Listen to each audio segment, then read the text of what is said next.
ನಮಗೆ ಜೀವನದಲ್ಲಿ ಸಂತೋಷವಾಗಿರಬೇಕಾದ್ರೆ, ಆನಂದವಾಗಿರಬೇಕಾದ್ರೆ, ನೆಮ್ಮದಿಯಿಂದ ಬದುಕಬೇಕಾದ್ರೆ, ಅಥವಾ ಇನ್ನೊಂದು ಶಬ್ದದಲ್ಲಿ ಸ್ವರ್ಗಕ್ಕೆ ಹೋಗಬೇಕು ಅಂತ ಇಚ್ಛೆ ಇದ್ದರೆ ಅದಕ್ಕೆ ಮೊಟ್ಟ ಮೊದಲಿಗೆ ಆರೋಗ್ಯವಾಗಿದ್ದರೆ ಅಷ್ಟೇ ಮಾಡೋಕ್ಕೆ ಬರ್ತದೆ ಅಂತ ಇಲ್ಲಿಕ ಮಾಡೋಕ್ಕೆ ಬರೋದಿಲ್ಲ. ಈ ಆರೋಗ್ಯ ಅನ್ನೋ ಶಬ್ದ ಹೇಗೆ ಬಂತು ಅಂದರೆ 6 ಸಂಖ್ಯೆ ಪ್ಲಸ್ ಯೋಗ್ಯ ಸೇರಿ ಆರೋಗ್ಯ ಆಗಿದೆ. ಏನು 6 ಸಂಖ್ಯೆ ಅಂದರೆ ಅರಿಷಡ್ ವರ್ಗಗಳು 6 ಇದ್ದಾವೆ. ಆ ಅರಿಷಡ್ ವರ್ಗಗಳನ್ನು ಯಾರು ಗೆಲ್ತಾರೆ ಅವರು ಆರೋಗ್ಯವಾಗಿರ್ತಾರೆ ಅಂತ ಹೇಳ್ತದೆ. ನಾನು ಆಮೇಲೆ ಕಾಯಿಲೆ ಬರೋದಕ್ಕೆ ಏನೇನು ಕಾರಣ ಅಂತ ಹೇಳ್ತಾ ಹೋಗ್ತೀನಿ. ಇದನ್ನು ಮೊದಲು ನಾವು ಪೀಠಿಕೆ ಹಾಕಿದರೆ ನಿಮಗೆ ಸಮಾಧಾನ ಆಗಿಬಿಡ್ತದೆ. ಯಾರಿಗೆ ಆಸೆ ಅನ್ನೋದು ಇಲ್ಲವೋ ಅವರಿಗೆ ರೋಗ ಬರೋದು ಕಡಿಮೆ ಅಂತೆ.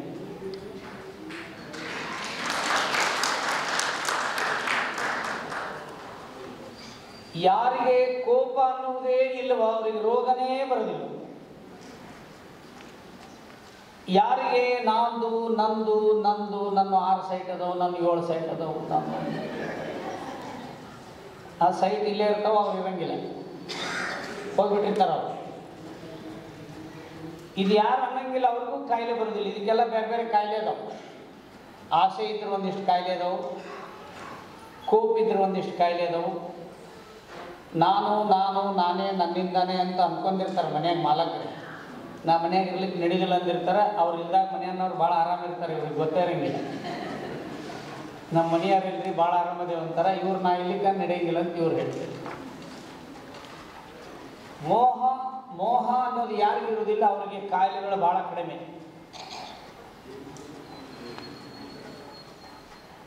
ಅಹಂಕಾರ ಯಾರಿಗೂ ಇರುವುದಿಲ್ಲ, ಅವ್ರ ಹತ್ತಕ್ಕೆ ಕಾಯಿಲೆ ಬರೋದೇ ಇಲ್ಲ. ಮತ್ತು ಮತ್ಸರ ಯಾರಿಗಿರುವುದಿಲ್ಲ, ಅವ್ರ ಹತ್ರನೂ ರೋಗ ಬರುತ್ತೆ. ಮತ್ಸರ ಅಂದರೆ ಹಳ್ಳಿ ಶಬ್ದದೊಳಗೆ ಆಡ್ಕೊಳ್ಳೋದು ಅಂತಾರೆ. ಅವ್ರು ಇವ್ರ ಬಗ್ಗೆ ಆಡ್ಕೊಳ್ಳೋದು. ಅವ್ರು ಹಂಗದಾರ, ಇವ್ರು ಹಿಂಗದಾರ, ಇವ್ರು ಆ ಥರ ಅದಾರ, ಇವ್ರು ಆ ಥರ ಅಂದರೆ ಅವ್ರು ಓದಿಲ್ಲ, ಅವ್ರು ಹಿಂಗೆ, ಅವ್ರು ಆ ಭಾಷೆಯವರು, ಇವ್ರು ಈ ಭಾಷೆಯವರು, ಅವರು ಏನೇನೋ ಮಾತಾಡ್ತೀವಲ್ಲ, ಇದು ಕೂಡ ಅನಾರೋಗ್ಯ ತಂದಿಡ್ತಾರೆ. ನಿಮ್ಗೊಂದು ಪುಸ್ತಕದ ಹೆಸರು ಬರೆಸ್ತೀನಿ, ಅದನ್ನು ಬರ್ಕೊರಿ. ಆಮೇಲೆ ಆ ಪುಸ್ತಕ ಖರೀದಿ ಮಾಡಿ. ಮುದ್ರಾ ವಿಜ್ಞಾನ ಮತ್ತು ಆರೋಗ್ಯ ಅಂತ ಪುಸ್ತಕದ ಹೆಸರು.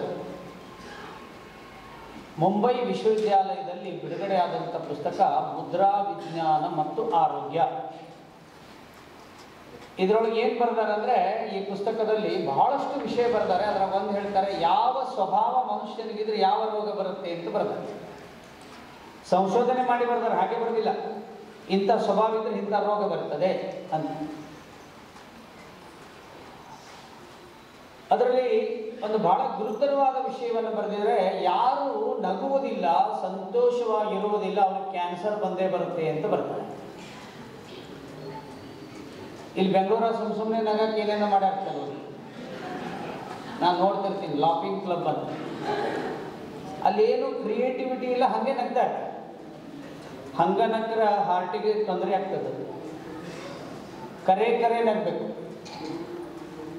ನಿಜವಾಗಿಯೂ ಯಾರು ಸಂತೋಷಪಟ್ಟು ನಗ್ತಾರೋ, ಆನಂದವಾಗಿ ಇರ್ತಾರೋ, ಇನ್ನೊಬ್ಬರಿಗೆ ಸಂತೋಷ ಆದರೆ ಇವರಿಗೆ ಸಂತೋಷ ಆಗ್ತದೋ, ಇನ್ನೊಬ್ಬರ ಮಗು ಆರೋಗ್ಯವಾಗಿದ್ದರೆ ನಮಗೆ ಸಂತೋಷ ಆಗ್ತದೋ, ಇನ್ನೊಬ್ಬರಿಗೆ ಒಳ್ಳೆ ಕೆಲಸ ಬಂದರೆ ನಮಗೆ ಸಂತೋಷ ಆಗ್ತದೋ, ಅವ್ರ ಹತ್ತಿರಕ್ಕೆ ರೋಗ ಬರೋಂಗಿಲ್ಲ ಅಂತಿದೆ.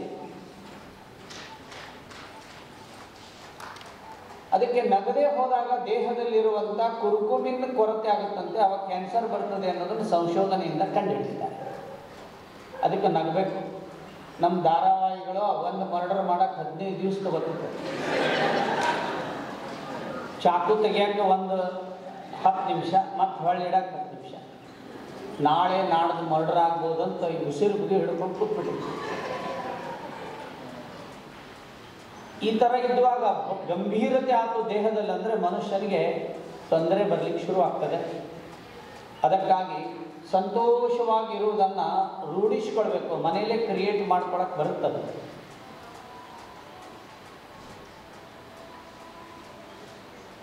ಈಗ ಯಾರೋ ನಾಯಿ ತಂದಿದ್ರಪ್ಪ ಒಬ್ಬರು ಮನೆಯೊಳಗೆ, ನಿಮಗೂ ಮಧ್ಯರಾತ್ರಿ ನಗಿ ಬರುವಂಥದ್ದು ಒಂದು ಹೇಳ್ತೀನಿ.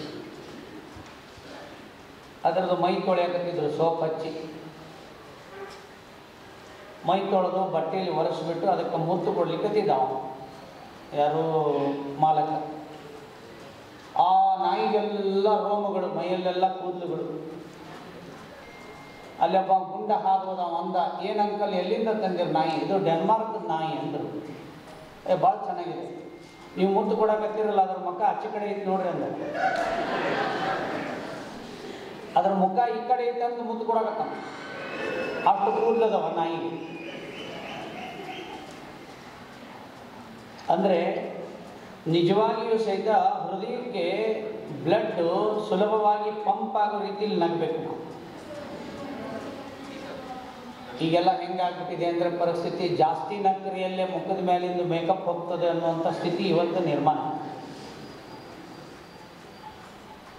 ಅದಕ್ಕೆ ನಗುವುದು, ಸಂತೋಷವಾಗಿರುವುದು ಸಹಿತ ರೋಗವನ್ನು ದೂರ ಮಾಡುವಂಥ ಲಕ್ಷಣ ಅಂತ ಹೇಳ್ತದೆ. ಅರಿಷಡ್ ವರ್ಗಗಳನ್ನು ಯಾರು ಗೆಲ್ತಾರೆ ಅವರು ಕಾಯಿಲೆಯಿಂದ ದೂರ ಇರ್ತಾರೆ. ಒಳ್ಳೇದಾಗಲಿ ಕೆಟ್ಟದ್ದಾಗಲಿ ಅದನ್ನು ಪದೇ ಪದೇ ಪದೇ ಆಲೋಚನೆ ಮಾಡೋದ್ರಿಂದ ಎಷ್ಟು ರೋಗ ಬರ್ತಾವು ಅಂತಂದರೆ 108 ರೋಗ ಬರ್ತಾವೆ. ಅದಕ್ಕೆ ಆಂಬ್ಯುಲೆನ್ಸ್ ಮೇಲೂ 108 ಅಂತ ಬರ್ತಾರೆ. ಆ ನಂಬರು ಅಷ್ಟೇ, ರೋಗನೂ ಅಷ್ಟೇ. ಈಗೊಂದು 15-20 ವರ್ಷದ ಹಿಂದೆ 108 ರೋಗ ಇದ್ದು, ಈಗ ಮತ್ತೊಂದು 25 ಜಾಸ್ತಿ ಆಗಿದೆ. ಈಗ ಅಲರ್ಜಿ ಅಂತ ಒಂದು ಬಂದದೆ. ಕನ್ನಡದಲ್ಲಿ ಅಲರ್ಜಿ ಅಂದರೆ ಒಗ್ಗುವುದಿಲ್ಲ ಅಥವಾ ಆಗಿ ಬರೋದಿಲ್ಲ ಅಂತಾರಲ್ಲ, ಅದಕ್ಕೆ ಅಲರ್ಜಿ ಅಂತ ಹೆಸರಿದೆ. ನಮಗೆ ಅವರಿಗೆ ಆಗಿ ಬರೋದಿಲ್ಲ ಅಂತಾರೆ. ಯಾವುದಂದ್ರೆ ನಮಗೆ ಆಗಿ ಬರೋದಿಲ್ಲ ಅಂತಾರಲ್ಲ, ಅದಕ್ಕೆ ಅಲರ್ಜಿ ಅಂತ.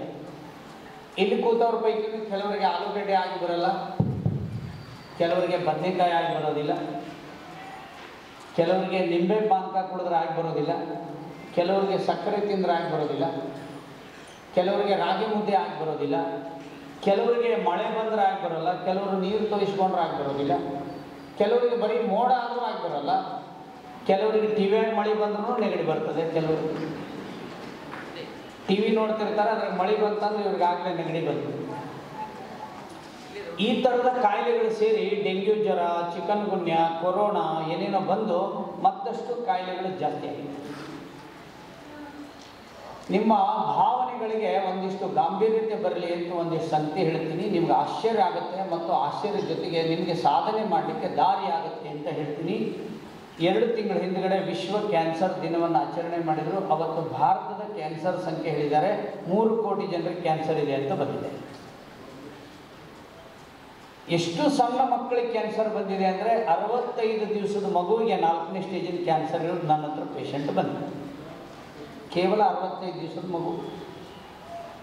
3 ಕೋಟಿ ಜನರಿಗೆ ಕ್ಯಾನ್ಸರ್ ಇದೆ. ಪ್ರತಿದಿನ 5,000 ಜನರಿಗೆ ಕ್ಯಾನ್ಸರ್ ಅಂತ ಹೊಸದಾಗಿ ರಿಪೋರ್ಟ್ ಬರ್ತಾ ಇದೆ. 21ರಿಂದ 22 ಕೋಟಿ ಜನರಿಗೆ ಸಕ್ಕರೆ ಕಾಯಿಲೆ ಬಂದಿದೆ. ಅಂದಾಜು 70ರಿಂದ 77 ಲಕ್ಷ ಜನರಿಗೆ ಈಗ ಭಾರತದಲ್ಲಿ HIV ಇದೆ. ಮತ್ತು ಬಹುತೇಕ ಜನರಿಗೆ 90 ಭಾಗ, ಗ್ರಾಮಾಂತರ ಬಿಟ್ಟರೆ 90 ಭಾಗ ಎಲ್ಲರಿಗೂ ಡೈಜೆಷನ್ ಆಗೋದು ಕಡಿಮೆ ಆಗಿದೆ. ಊಟ ಮಾಡಿದ್ದು ಪಚನ ಆಗೋದಿಲ್ಲ. ಮತ್ತು ಅದಕ್ಕಿಂತ ಇನ್ನೊಂದು ಕಾಯಿಲೆ ಬಂದಿದೆ, ಮರೆವು ಜಾಸ್ತಿ ಆಗಿದೆ. ಟಿಫಿನ್ ಏನು ಮಾಡಿದ್ವಿ ನೆನಪಿಲ್ಲ. ಮಕ್ಕಳೇನಾದ್ರು 4-5 ಇದ್ದರೆ ಅಕಸ್ಮಾತ್, ಇಲ್ಲ ಅಷ್ಟು ಮಕ್ಕಳು 4-5 ಇದ್ರೆ ಆ ಮಕ್ಕಳ ಹೆಸರು ಮರೆತು ಬಿಟ್ಟರು ಕೆಲವರು. ಮರೆವು ಕೂಡ ಒಂದು ರೋಗ. ಸರ್ವರೋಗ ಕಾರಣಂ ಅಜೀರ್ಣಂ ಅಂತಿದೆ, ಸರ್ವರೋಗ ಕಾರಣಂ ಮಲವಶಂ ಅಂತಿದೆ. ನಮ್ಮ ದೇಹಕ್ಕೆ ರೋಗ ಬರಬಾರ್ದು ಅಂದ್ರೆ ನಮ್ಮ ಹೊಟ್ಟೆ ಸಂಪೂರ್ಣವಾಗಿ ಯಾರು ಸ್ವಚ್ಛವಾಗಿ ಇಟ್ಕೋತಾರೆ, ಪ್ರತಿದಿನ ಊಟ ಮಾಡಿದ್ದು ಜೀರ್ಣ ಆಗ್ತದೆ, ಅವರಿಗೆ ಯಾವ ಕಾಯಿಲೆನೂ ಬರೋದಿಲ್ಲ. ಅದಕ್ಕೆ ನಾನು ಆ ಔಷಧಿಯನ್ನು ಹೇಳೋ ಮೊದಲು, ರೋಗಗಳು 108. ಈ ಭೂಮಿಯ ಮೇಲೆ ಎಷ್ಟು ಔಷಧಿಗಳಿದ್ದಾವೆ ಅಂದರೆ 21 ಲಕ್ಷ ಜಾತಿಯ ಸಸ್ಯಗಳು ಔಷಧಿಗಾಗಿದ್ದಾವೆ ಈ ಭೂಮಿ ಮೇಲೆ. 21 ಲಕ್ಷ ಇದ್ದಾವೆ. ಅಮಂತ್ರಂ ಅಕ್ಷರಂ ನಾಸ್ತಿ ನಾಸ್ತಿ ಮೂಲ ಮನೌಷಧಂ ಅಯೋಗ್ಯೋ ಪುರುಷೋ ನಾಸ್ತಿ ಯೋಜಕಸ್ತತ್ರ ದುರ್ಲಭ ಅಂತ ಒಂದು ಮಂತ್ರ ಇದೆ. ಔಷಧಿಗೆ ಬರದೇ ಇರುವಂಥ ಸಸ್ಯವೇ ಇಲ್ವಂತೆ. ಯಾವುದೇ ತಗೊಳ್ಳಿ ನೀವು, ಇಲ್ಲಿ ಯಾವುದಿದು ಹೂ ಹಾಕಿದ್ದಾರೆ ನೋಡಿ, ಚೆಂಡು ಹೂ ಅಂತ ಹಾಕ್ತಾರೆ, ಚೆಂಡು ಹೂ ಅಂತ ಹೇಳ್ತಾರೆ, ಇಲ್ಲೂ ಅದೇ ಹೇಳ್ತಾರೆ. ಈ ಹೂ ತಗೊಂಡು ಇದನ್ನೆಲ್ಲ ಬಿಚ್ಚಿಬಿಟ್ಟು ತಲೆಯಲ್ಲಿ ಹಾಕಿಬಿಟ್ಟು ಒಂದು ಬಟ್ಟೆ ಕಟ್ಕೊಂಡು ಬಿಡ್ರಿ, ತಲೆಯಾಗ ಹುಳ ಆಗ್ತಾವಲ್ಲ ಅವೆಲ್ಲ ಅರ್ಧ ತಾಸಿನಾಗ ತಲೆಯಿಂದ ಹೊರಗಡೆ ಬಂದುಬಿಡ್ತವೆ. ಯಾವುದೇ ಕ್ರಿಮಿಕೀಟಗಳಿರಲಿ ತಲೆಯಲ್ಲಿ ಹೊರಗಡೆ ಬಂದುಬಿಡ್ತಾವೆ, ಅದಕ್ಕೆ ಹೂ ಮುಡಿಯೋದು ತಲೆಗೆ.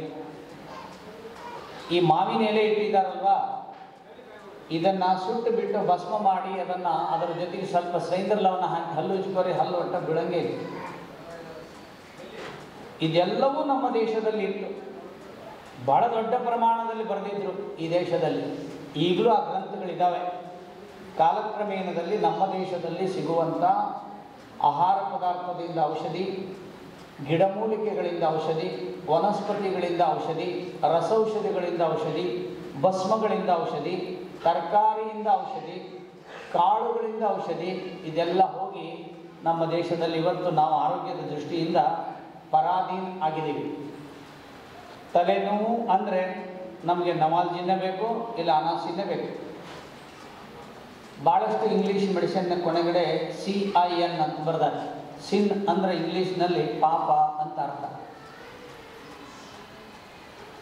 ಮತ್ತು ಇಂಗ್ಲೀಷ್ ಡಿಕ್ಷನರಿ ಪೂರ್ತಿ ಓದಿದ್ರೆ ನೀವು ಅದರೊಳಗೆ ಪುಣ್ಯ ಅನ್ನೋ ಶಬ್ದವೇ ಇಲ್ಲ. ಯಾಕೆ ಬರ್ದಿಲ್ಲ ಅಂದರೆ ಅವ್ರು ಮಾಡೋಂಗಿಲ್ಲ, ಅದಕ್ಕೆ ಬರದೇ ಇಲ್ಲ. ಪುಣ್ಯ ಅನ್ನೋದೇ ಗೊತ್ತಿಲ್ಲ ಅವ್ರಿಗೆ, ಆ ಶಬ್ದನೂ ಇಲ್ಲ. ಹೀಗಾಗಿ ನಿಮ್ಮೆಲ್ಲರ ಒಂದು ಕಾತುರ ಇದೆ.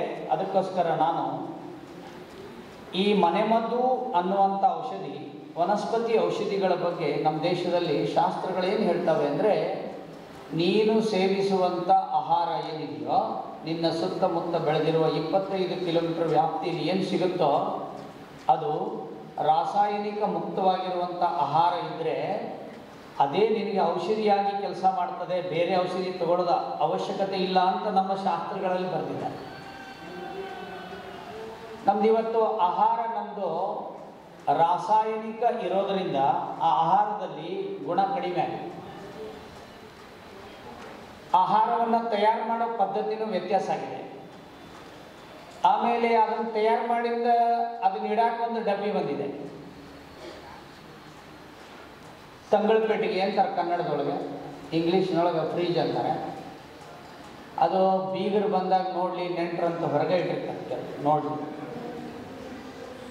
ಅದ್ರಾಗ ಅದು ಆಹಾರ ಕೆಟ್ಟಿರ್ತದೆ, ಕೆಡದೇ ಇರುವಂತೆ ಕಾಣಿಸ್ತದೆ, ಅದರೊಳಗಿನ ಸತ್ವ ಹೋಗಿರ್ತದೆ.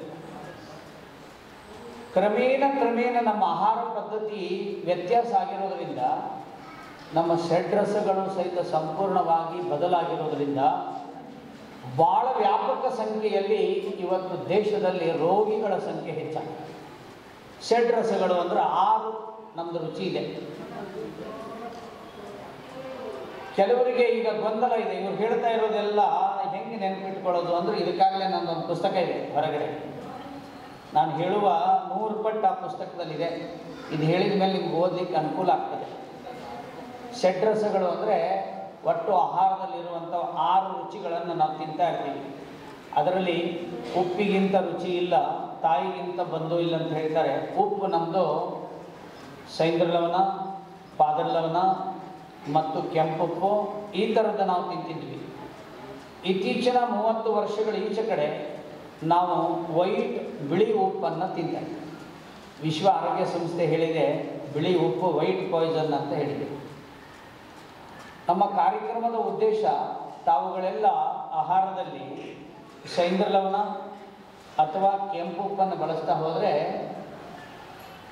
ಈಗೇನು ಗೊನೋರಿಯಾ ಕಾಯಿಲೆ ಇದೆ, ಚರ್ಮರೋಗ ಕಾಯಿಲೆ ಇದೆ ಮತ್ತು ಕಣ್ಣು ಮಂದಾಗ್ತಾ ಇದೆ, ಅದೆಲ್ಲ ಸರಿಯಾಗುತ್ತೆ. ಸೈಂದ್ರ ಲವಣ ಉಪ್ಪನ್ನು, ರಾಕ್ ಸಾಲ್ಟ್ ಅಂತೇನು ಇಂಗ್ಲೀಷಲ್ಲಿ ಹೇಳ್ತಾರೆ, ಆ ಉಪ್ಪನ್ನು ಅಡುಗೆಗೆ ಬಳಸೋದನ್ನು ರೂಢಿಸಿಕೊಳ್ಬೇಕು. ಕಾಲಕ್ರಮೇಣ ಆ ಉಪ್ಪನ್ನು ಬಿಟ್ಟು ನಿಧಾನವಾಗಿ ಸೈಂದ್ರ ಲವಣ ಉಪ್ಪನ್ನು ಬಳಸ್ತಾ ಹೋದರೆ ನಿಮ್ಮ ಆರೋಗ್ಯದಲ್ಲಿ ಅದ್ಭುತವಾಗಿರ್ತಕ್ಕಂಥ ಬದಲಾವಣೆ ಆಗುತ್ತೆ. ಇದು ಒಂದು. ಎರಡನೇದ್ದು, ನಾವು 1850ನೇ ಇಸ್ವಿಗಿಂತ ಮೊದಲು ಭಾರತದಲ್ಲಿ ಬಹಳಷ್ಟು ಸಂಖ್ಯೆಯಲ್ಲಿ ನಾವು ಕಾಳು ಮೆಣಸನ್ನು ಬಳಸ್ತಿದ್ವಿ ಅಡುಗೆಗೆ. ಕಾಳುಮೆಣಸಲ್ಲಿರುವಂಥ ಕುರ್ಕುಮಿನನ್ನು ಕಂಡು ಹಿಡಿದ ಮೇಲೇ ಬ್ರಿಟಿಷರು ಈ ದೇಶಕ್ಕೆ ಬಂದಿರೋದು. ಕಾಳುಮೆಣಸನ್ನು ತೊಗೊಂಡ್ರು, ನಮಗೆ ಮೆಣಸಿನಕಾಯಿ ಕೊಟ್ಟರು, ಆಮೇಲೆ ದೇಶನೂ 200-300 ವರ್ಷ ಅವ್ರ ಕೈಲಿ ತೊಗೊಂಡ್ಬಿಟ್ರು ಕಾಳುಮೆಣಸು ಸಂಬಂಧ.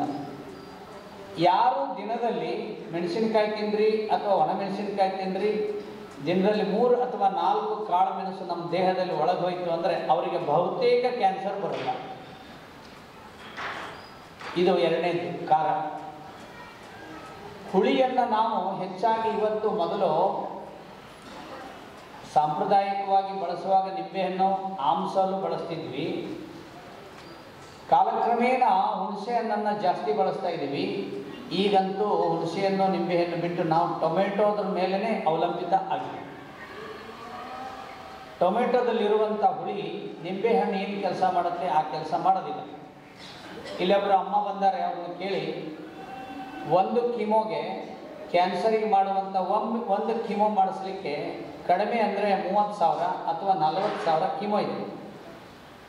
ನನ್ನ ಹತ್ರ ಬಂದವರು 30 ಕಿಮೋ 40 ಕಿಮೋ ಮಾಡಿಸ್ಕೊಂಡಿರ್ತಾರೆ. ಒಂದು ಕಿಮೋಗೆ 30,000 ಆದರೆ 40 ಕಿಮೋಗೆ ಎಷ್ಟಾಗ್ತದೆ?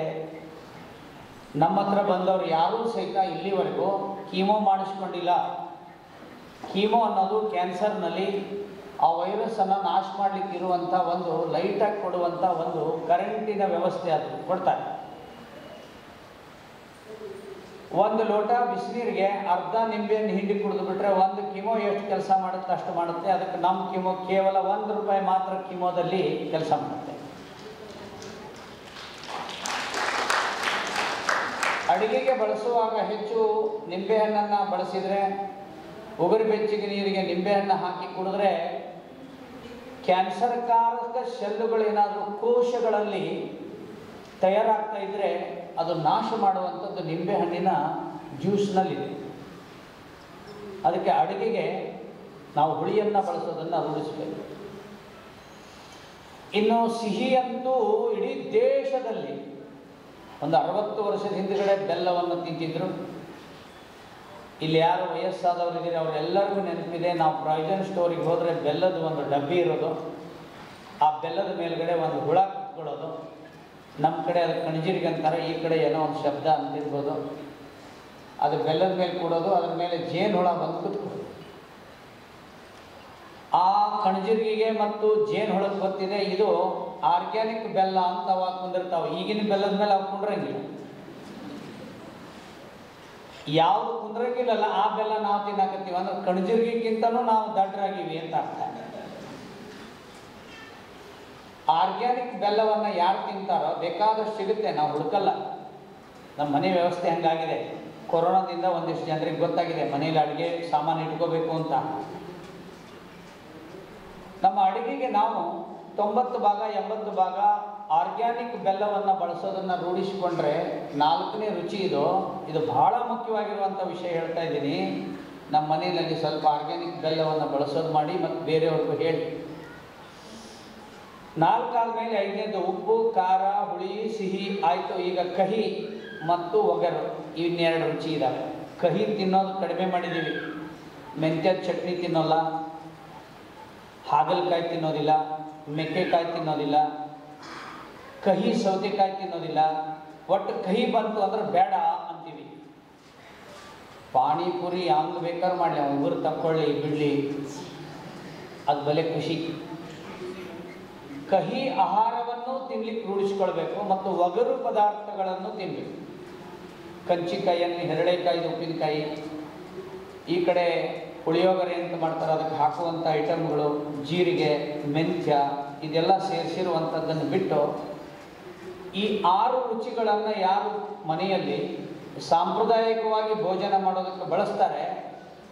ಇದನ್ನು ಯಾಕೆ ಹೇಳಕತ್ತೀನಿ ಅಂದರೆ ನನ್ನ ಹೆಸರು ಹೊಡೆದ್ರೆ ಒಂದು ಕ್ಯಾನ್ಸರ್ದು ಮಾಹಿತಿ ಅಂತ ಬರುತ್ತೆ. ಇದರ ನೋಡಿರ್ಬೋದು ಭಾಳ ಜನ. ಒಬ್ಬರು ದೂರದವ್ರು ಹೇಳಿದರು, ನಿಮ್ಮ ಹತ್ರ ಬರೋಕ್ಕಾಗಿಲ್ಲರಿ ನಮಗೆ, ಆದರೆ ನೀವು ಉಪ್ಪು, ಖಾರ, ಹುಳಿ, ಸಿಹಿ, ಒಗರು, ಕಹಿ ಏನು ತಿನ್ಬೇಕಂದ್ರೆ ಅದನ್ನಷ್ಟೇ ತಿಂದಿದ್ದೀವಿ, ನಮ್ಮ ಕ್ಯಾನ್ಸರ್ ಗುಣ ಆಗ್ತಾ ಇದೆ ಅಂತ ನನ್ನ ಹತ್ರ ಬಂದು ಭೇಟಿಯಾಗಿದ್ರು. ನಾನು ಪ್ರಾರಂಭದಲ್ಲಿ ಹೇಳಿದ್ದೀನಿ, ನಾವು ಬಳಸುವಂಥ ಆಹಾರವೇ ಔಷಧಿಯಾಗಿದೆ, ಆದರೆ ಆ ಔಷಧಿಯಾಗಿರುವ ಆಹಾರ ನಮ್ಮದು ತಪ್ಪಾಗಿದೆ. ಇದ್ರ ಜೊತೆಗೆ ಇನ್ನೆರಡು ಹೇಳ್ತೀನಿ, ನೆನ್ಪಿಟ್ಕೊಳ್ಳಿ. ಅತ್ಯಂತ ವಿಷಕಾರಿ ಮತ್ತು ಕಾಯಿಲೆ ಬೆಳೆಯೋದಕ್ಕೆ ಮುಖ್ಯವಾಗಿರತಕ್ಕಂಥ ಕಾರಣ ಯಾವುದು ಅಂದರೆ ಈ 6 ಬಿಟ್ಟು ಅತಿ ದೊಡ್ಡ ಕಾರಣ ಯಾವುದು ಅಂದರೆ ನಮ್ಮ ಅಡುಗೆಗೆ ಬಳಸುವಂಥ ಅಡುಗೆ ಎಣ್ಣೆ. ಅದು ಬೇರೆ ದೇಶದಿಂದ ಬರುತ್ತೆ. ಬರುವಾಗ ಅದು ಹಡಗಿನಲ್ಲಿ ಬಿಳಿಯಾದ ಹಾಲಿನ ರೂಪದಲ್ಲಿರುತ್ತೆ. ಅದಕ್ಕೆ ಡ್ರಾಪ್ಸ್ ರೆಡಿ ಮಾಡಿದ್ದಾರೆ. 1 kgಗೆ 5-6 ಡ್ರಾಪ್ ಹಿಂಡಿದ ಕೂಡಲೇ ಅದು ಕಡಲೆಕಾಯಿ ಎಣ್ಣೆ ಆಗಿಬಿಡ್ತದೆ. ಆ ವೈಟ್ ಆಯಿಲನ್ನು ತೊಗೊಂಡ ಮೇಲೆ ಟ್ರಕ್ಕಿಗೆ, ಟ್ರ್ಯಾಕ್ಟರ್ಗೆ, ಆಟೋಕ್ಕೆ ಹಾಕಲಿಕ್ಕೂ ಅದನ್ನೇ ತಯಾರು ಮಾಡ್ತಾರೆ. ನಮಗೆ ತಿನ್ಲಿಕ್ಕೆ ಕೊಡೋ ಆಯಿಲನ್ನು ಅದರಿಂದನೇ ತಯಾರು ಮಾಡ್ತಾರೆ. ನಾವು ಶ್ರೀಮಂತರಾಗಿದ್ದು ಸಂಪಾದನೆ ಮಾಡಿ ನಾವು ವಿಷ ತಿಂತೀವಿ ಅಂದರೆ, ನಮ್ಮ ಮಕ್ಕಳಿಗೆ ತಿನ್ನಿಸ್ತಾ ಇದ್ದೀವಿ ಅಂದರೆ, ಇದನ್ನು ಸರಿಪಡಿಸ್ಕೋಬೇಕಾದ್ರೆ ಗಾಣಕ್ಕೆ ಹೋಗಿ ಗಾಣದಲ್ಲಿ ಮುಂದೆ ನಿಂತ್ಕೊಂಡು ಕಡಲೆ ಬೀಜವನ್ನು ತೊಗೊಂಡೋಗಿ ಕೊಟ್ಟು ನೀವೇ ಮಾಡಿಸ್ಕೊಂಡು ಬರ್ರಿ, ಇಲ್ಲಾಂದ್ರೆ ಒಂದು ಪೆಟ್ಟಿಗೆಯನ್ನು ಇಟ್ಕೊಂಡು ನಿಮ್ಮ ಮನೇಲಿ ಅಡುಗೆ ಎಣ್ಣೆ ತಯಾರು ಮಾಡ್ಕೊಳ್ಳಿ. ನಿಮ್ಮ ಆರೋಗ್ಯದಲ್ಲಿ 99% ಸುಧಾರಣೆ ಆಗ್ತದೆ. ಇದರಲ್ಲಿ ಏನೂ ಡೌಟ್ ಇಲ್ಲ. ಇದರ ಜೊತೆಗೆ ಹಾಲೇನು ಬಳಸ್ತಾ ಇದ್ದೀವಲ್ಲ, ಅದು ತಯಾರು ಮಾಡಿದ ಹಾಲು. ಅದರಲ್ಲಿ ಯೂರಿಯಾ ಗೊಬ್ಬರ ಇದೆ, ಶಾಂಪೂ ಇದೆ, ಬೇರೆ ಬೇರೆ ಕೆಮಿಕಲ್ ಇದೆ. ಬಂಧುಗಳೇ, ಒಬ್ಬೊಬ್ಬರ ಮನೆಯಾಗ ಭಾರಿ ಬೆಲೆ ಬಾಳೋ ನಾಯಿ ಇದ್ದಾವೆ, 10 ಕಾರ್ ಇದ್ದಾವೆ. ಆದರೆ ಅವ್ರ ಮನೆಯಲ್ಲಿ ನಾವು ಕೆಮಿಕಲ್ ಇರುವಂಥ ಹಾಲನ್ನು ಬಳಸ್ತಾ ಇರೋದ್ರಿಂದ ಮೊಮ್ಮಕ್ಕಳಿಂದ ಹಿಡ್ಕೊಂಡು ಇಡೀ ಮನೆಯವ್ರಿಗೆ ನಮಗೆ ಗೊತ್ತಿಲ್ಲದೇ ಅವ್ರು ಚೆನ್ನಾಗೇ ಇರ್ತಾರೆ, ಅದರ ಅನಾರೋಗ್ಯ ಬರ್ತಾ ಇದೆ. ಬಂಧುಗಳೇ, ಈ 8 ವಿಷಯಗಳೇನಿದಾವಲ್ಲ, ಇದರ ಬಗ್ಗೆ ತಾವು ಗಮನ ಕೊಡಿ ಅನ್ನೋದು ಬಹಳ ಮುಖ್ಯವಾಗಿರ್ತಕ್ಕಂಥ ಸಂಗತಿ. ಇದರ ಜೊತೆಗೆ ಕುಡಿಯುವ ನೀರನ್ನಾದರೂ ತಾಮ್ರ ಪಾತ್ರೆಯಲ್ಲಿ ಇಟ್ಕೊಳ್ಳಿ. ಪ್ಲಾಸ್ಟಿಕ್ಕಲ್ಲಿರೋ ನೀರು ಕುಡಿಬಾರ್ದು.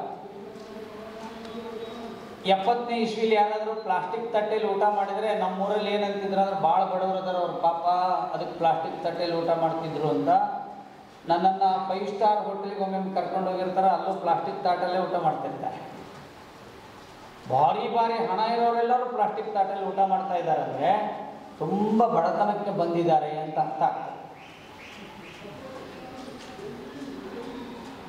ನೀರನ್ನಾದರೂ ತಾಮ್ರ ಪಾತ್ರೆಯಲ್ಲಿ ಇಟ್ಕೊಳ್ಳಿ. ಆ ನೀರಿಗೆ ಒಂದು 5-6 ತುಳಸಿ ದಳ ಹಾಕಿಡಿ. ಆ ನೀರು ಅಮೃತ ಸಮಾನ ಆಗ್ತದೆ. ಆ ನೀರಿನಲ್ಲಿರೋ ಎಲ್ಲ ಬ್ಯಾಕ್ಟೀರಿಯಾಗಳ ಹೋಗ್ತದೆ ಅನ್ನೋದು ಸಂಶೋಧನೆಯಿಂದ ಗೊತ್ತಾಗಿದೆ.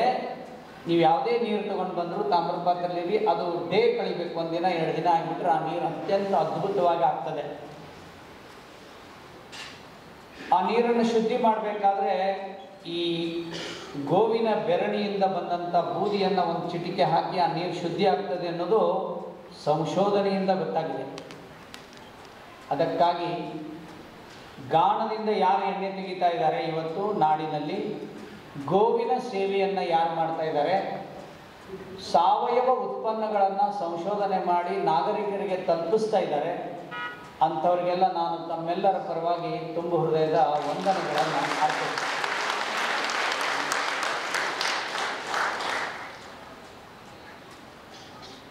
ಈ ರೀತಿಯ ವ್ಯವಸ್ಥೆಗೆ ನಾವು ಹೋಗದೆ ಹೋದರೆ ನಿಶ್ಚಿತವಾಗಿಯೂ ಸಹಿತ ಯಾವುದೇ ಔಷಧಿ ಕೊಟ್ಟರು 1 ವರ್ಷ ಆರಾಮಿರ್ತಾರೆ, ಮತ್ತೆ ಆ ತಿನ್ನುವಂಥ ಆಹಾರದಿಂದ ಮತ್ತೆ ಕಾಯಿಲೆ ಬರಲಿಕ್ಕೆ ಶುರು ಆಗ್ತದೆ. ಆಗಲೇ ಪರಿಚಯದಾಗ ಹೇಳಿದರು, ನೀವು ಆರಂಭದಲ್ಲಿ ಭಾಳ ಗಂಭೀರವಾಗಿದ್ರಿ.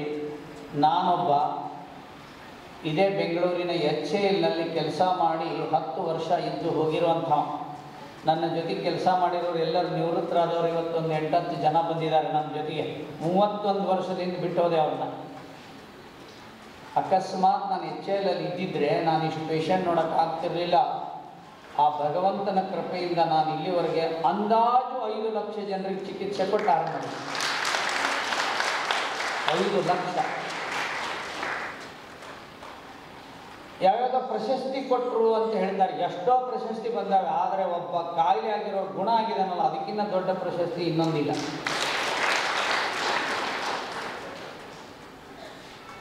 ಈ ಮೂಲಭೂತ ವಿಷಯವನ್ನು ತಮಗೆ ಹೇಳದೆ ನಾನು ಏನು ಔಷಧಿ ಕೊಟ್ಟರು ಅದು ಆರಾಮಾಗೋದಿಲ್ಲ. ಮತ್ತು ಔಷಧಿ ತಗೊಳ್ಳೋರು ಏನಿರಬೇಕು ಅಂದರೆ ಪೂರ್ಣವಾಗಿ ವಿಶ್ವಾಸ ಇರಬೇಕು. ಕಾನ್ಫಿಡೆನ್ಸ್ ಈಸ್ ಗಾಡ್ ಅಂತ ಹೇಳ್ತಾರೆ. ನಂಬಿಕೆಯೇ ಅತ್ಯಂತ ಮುಖ್ಯವಾಗಿದೆ. ನನ್ನನ್ನು ನಂಬಬೇಕು, ಔಷಧಿನೂ ನಂಬಬೇಕು. ಆಹಾರವನ್ನು ನಾನು ಹೇಳಿದ ರೀತಿಯಲ್ಲಿ ತಯಾರು ಮಾಡಬೇಕು. ಅಲ್ಯೂಮಿನಿಯಂ ಪಾತ್ರೆಯಲ್ಲಿ ಅಡುಗೆ ಮಾಡಬೇಡಿ, ಅದರಿಂದ ತೊಂದರೆ ಆಗುತ್ತೆ.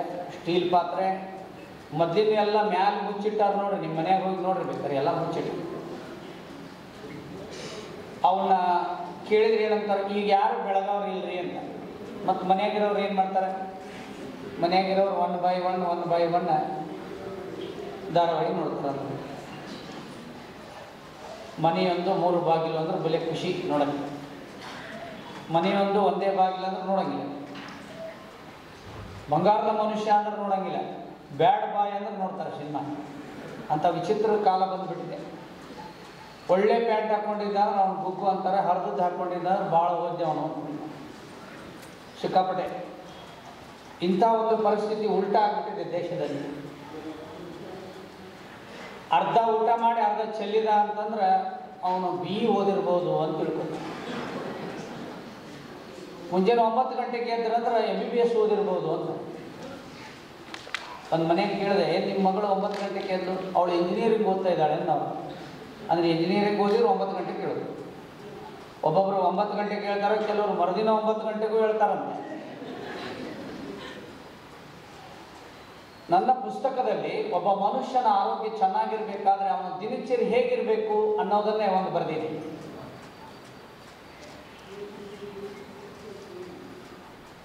ಸೂರ್ಯೋದಯಕ್ಕೆ ಮೊದಲು ಹೇಳೋದನ್ನು ರೂಢಿಸಿಕೊಡ್ರಿ. 108ರಲ್ಲಿ 50 ರೋಗ ಬರಂಗಿಲ್ಲ. ಎಷ್ಟೊತ್ತಿಗೆ ಹೇಳೋದು? ನಿಮಗೆ ಸಾಧ್ಯವಾದರೆ 4 ಗಂಟೆಗೆ ಹೇಳ್ರಿ, 4:15 ಹೇಳ್ರಿ, ಇಲ್ಲ 5 ಗಂಟೆಗೆ ಹೇಳ್ರಿ, 5:15 ಹೇಳ್ರಿ. ಆದರೂ ಸೂರ್ಯೋದಯಕ್ಕೆ ಮೊದಲು ಆದ್ರೆ ಮಲ್ಕೊಳ್ಳೋದು 10:30 11 ಅಂದ್ರೆ ಮಲಗಿರ್ಬೇಕು. ಈ ಮೊಬೈಲ್ ಬಂದ ಮೇಲೆ ಒಬ್ಬರು 1 ಗಂಟೆ 2 ಗಂಟೆಗೆ ಮಲ್ಕೋತಾರೆ. ಆದರೂ ಎಷ್ಟು ಬಂದು ಇದ್ರೂ ಎಷ್ಟು ಬಂದು ಏನೇನೋ ನೋಡ್ಕೊತ ಮಲ್ಕೋತಾರೆ. ಈಗ ಸದ್ಯ ಕರ್ನಾಟಕದಲ್ಲಿ ನನಗೆ ಬರೋಷ್ಟು ಫೋನ್ ಯಾರಿಗೂ ಬರೋದಿಲ್ಲ. ಆದ್ರೆ ಒಟ್ಟ ನೋಡೋಂಗೇ ಇಲ್ಲ ನಾನು. ಇದರ ಫೋನ್ ಹೆಚ್ಚು ಕೆಲವ್ರು ಬೈದಾರೆ, ನನಗೆ ಗೊತ್ತೈತಿ. ನಾನು ರಗಡ್ ಸರ್ ಹೆಚ್ಚೇನು ಎತ್ತೇ ಇಲ್ಲ. ಅದಕ್ಕೆ ಫೋನಿನ ಜೊತೆಗೆ ಹೆಚ್ಚು ಕಾಲ ಕಳಿಬೇಡಿ. ನಮ್ಮ ಆರೋಗ್ಯಕ್ಕಿಂತ ಹೆಚ್ಚಿನ ಜಗತ್ತಿನಲ್ಲಿ ಯಾವುದೂ ಇಲ್ಲ. ಸೂರ್ಯೋದಯಕ್ಕೆ ಮೊದಲೇ ಹೇಳ್ರಿ. ಸೂರ್ಯೋದಯಕ್ಕೆ ಮೊದಲೇ ಶೌಚ, ಪ್ರಾತರ್ವಿಧಿ, ಹಲ್ಲುಜ್ಜೋದು, ಸ್ನಾನ, ನಿಮ್ದು ಯೋಗ, ಪ್ರಾಣಾಯಾಮ, ವಾಕಿಂಗ್ ಎಲ್ಲನೂ ಮುಗಿಸ್ಬಿಡ್ರಿ. ಕರೆಕ್ಟ್ 3 ತಿಂಗಳು ಬಿಟ್ಟು ನನಗೆ ಫೋನ್ ಮಾಡಿರಿ. ನಿಮ್ಗೆ ಬಂದ ಕಾಯಿಲೆ 70-80% ಗುಣ ಆಗಿರ್ತದೆ. ಇದು ಒಂದು. ಎಷ್ಟು ಬೇಕಾದಷ್ಟು ಕೆಲಸ ಇರಲಿ, ಸಮಯಕ್ಕೆ ಸರಿಯಾಗಿ ಊಟ ಮಾಡಿ. ಭಾಳ ಮಂದಿ ಏನು ಮಾಡ್ತಾರೆ, ಏನಂತ ಹೇಳ್ತಾರೆ, ಏನ್ರಿ ನಮ್ಮ ಬಿಸ್ನೆಸ್ ಎಷ್ಟು ದೊಡ್ಡದೈತೆ ಗೊತ್ತನ್ರಿ, ಈಗ ನಮ್ಗೆ ಊಟ ಮಾಡೋಕೆ ಸಹಿತ ಪುರ್ಸೊತ್ತಿಲ್ಲ ರೀ, ಅದಕ್ಕೆ ಅಲ್ಸರ್ ಬಂದತ್ರಿ. ಎಷ್ಟು ಸಂಪಾದನೆ ಮಾಡಿದ್ರು? ಭಾಳ ಸಂಪಾದನೆ ಮಾಡಿದ್ರಿ. ಮೊನ್ನೆ ಆಪ್ರೇಷನ್ ಆಗ್ತಲ್ರಿ, ಅದು ಇಷ್ಟು ಹೋತ್ರಿ. ಸಿಕ್ಕಾಪಟ್ಟೆ ಸಂಪಾದನೆ ಮಾಡಿದ್ರು, ಅದೆಲ್ಲ ಏನಾಯಿತು? ಆಪ್ರೇಷನ್ ಮಾಡಿ ಹೋಗ್ಬಿಟ್ಟು. ಒಂದು ಕ್ಯಾನ್ಸರ್ ಇಂಜೆಕ್ಷನ್ಗೆ ಎಷ್ಟು ರೊಕ್ಕ ಇದೆ ಅಂತ ಕೇಳ್ತೀನಿ. ಇಲ್ಲಿರೋರು ಗೊತ್ತಿರ್ಬೋದು. ಒಂದು ಇಂಜೆಕ್ಷನಿಗೆ ಬಂದಿದೆ 4,15,000 ಒಂದು ಇಂಜೆಕ್ಷನ್. ಮೊನ್ನೆೊಬ್ಬರು ಬಂದಿದ್ರು, ಅಂಥದ್ದು 17 ಇಂಜೆಕ್ಷನ್ ಮಾಡಿಸ್ಕೊಂಡ್ಮೇಲೆ ನನ್ನ ಹತ್ರ ಬಂದಿದ್ರು. ಆರಾಮಾಗಿಲ್ಲ ಅಂತಂದ್ರೆ ಅದಕ್ಕೆ ಇನ್ನೊಂದು 17 ಮಾಡಿಸ್ಕೊರಿ ಅಂದ್ರೆ.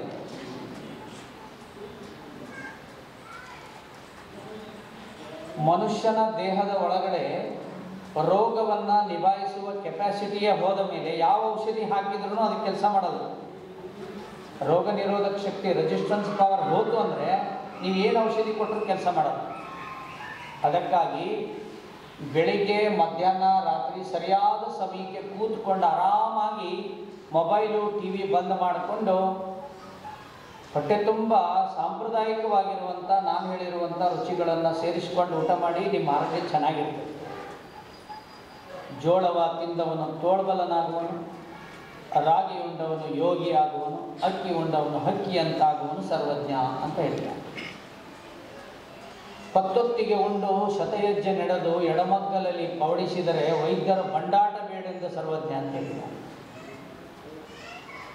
ನಮ್ಮ ಮನೆ ಸಿಸ್ಟಮು, ನಮ್ಮ ಜೀವನ ಶೈಲಿಯೇ ವ್ಯತ್ಯಾಸ ಇತ್ತು ಅಂದರೆ ಯಾವ ಔಷಧಿ ಕೊಟ್ಟರು ಆರಾಮಾಗೋದಿಲ್ಲ. ಮತ್ತು ಇನ್ನೊಂದು ನೆನಪಾಗಿ ಅಂತ ಹೇಳ್ಬಿಡ್ತೀನಿ, ಆಸ್ಪತ್ರೆಗಿರೋರು ಯಾಕೆ ಭಾಳ ಅಲ್ಲೇ ಸತ್ತು ಬಿಡ್ತಾರೆ ಜಾಸ್ತಿ ಜನ ಹೋದವ್ರಂದ್ರೆ 2 ಕಾರಣಕ್ಕೆ ಸಾಯ್ತಾರೆ.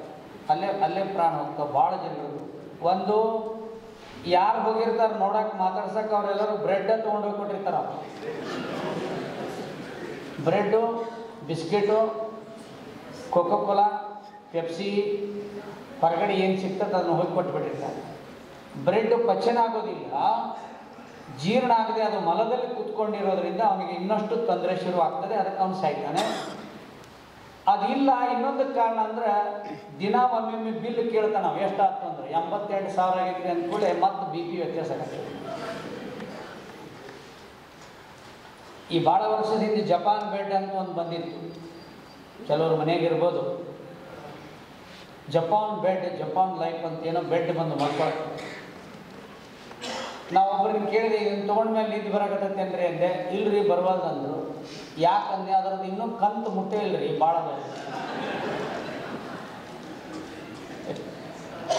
ನಾನು ಇತ್ತೀಚಿನ ದಿನಗಳಲ್ಲಿ ಹೇಳ್ತೀನಿ, ನಿಮಗೂ ಹೇಳ್ತೀನಿ, ಯಾರಿಗೆ ಬೆಳಿಗ್ಗೆ ಮಧ್ಯಾಹ್ನ ರಾತ್ರಿ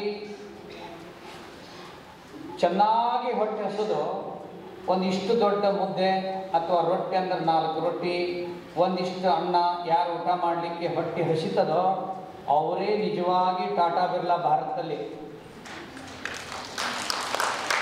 ಯಾರಿಗೆ ಹೊಟ್ಟೆ ಹಸಂಗಿಲ್ಲ, ಅವ್ರ ಮನೆಯಾಗ 100 ಕೋಟಿ ಇದ್ರು ಅವರು ಬಡವರೇ. ಹೊಟ್ಟಿನ ಹಸಂಗಿಲ್ಲ ಅಂದ್ರೆ ಮತ್ತೆ ಏನು ಮಾಡೋದು, ಅದು ಹಣ ತಗೊಂಡು. ಇದು ಒಂದೇ ಶ್ರೀಮಂತರು ಯಾರಂದ್ರೆ ಯಾರಿಗೆ ಹೊಟ್ಟೆ ಚೆನ್ನಾಗಿ ಹಸಿತದೆ ಆ ಟೈಮ್ಗೆ ಅವ್ರು ಶ್ರೀಮಂತರು. ಎರಡನೇದವ್ರು ಯಾರು, ಎಲ್ಲಿ ಮಲ್ಕೊಂಡ್ರು ನಿಂತು ಬರ್ತದೆ ಅವ್ರಿಗೆ. ಹಾಸಾಗಿರಲಿ ಬಿಡಿ, ಕಟ್ಟಿರಲಿ, ಬೇಕಾದ ಹೊಲ ಇರಲಿ, ಮಣ್ಣಾಗ ಮಲ್ಕೊಳ್ಳಿ, ಗಿಡದ ಕೆಳಗೆ ಮಲ್ಕೊಳ್ಳಿ, ಎಲ್ಲಿ ಮಲಗಿದ್ರು ಯಾವಾಗ ನಿಂತು ಬರ್ತದಲ್ಲ ಅವರು ಅತಿ ದೊಡ್ಡ ಶ್ರೀಮಂತರು. ನಿಂತು ಬರೋಂಗೇ ಇಲ್ಲ, ಮಾತ್ರೆ ತಗೋತಾರೆ, ಇನ್ನೂ ಏನೇನೋ ಬೇರೆ ತಗೋತಾರೆ, ನಿಂತು ಬರಲಿಲ್ಲ.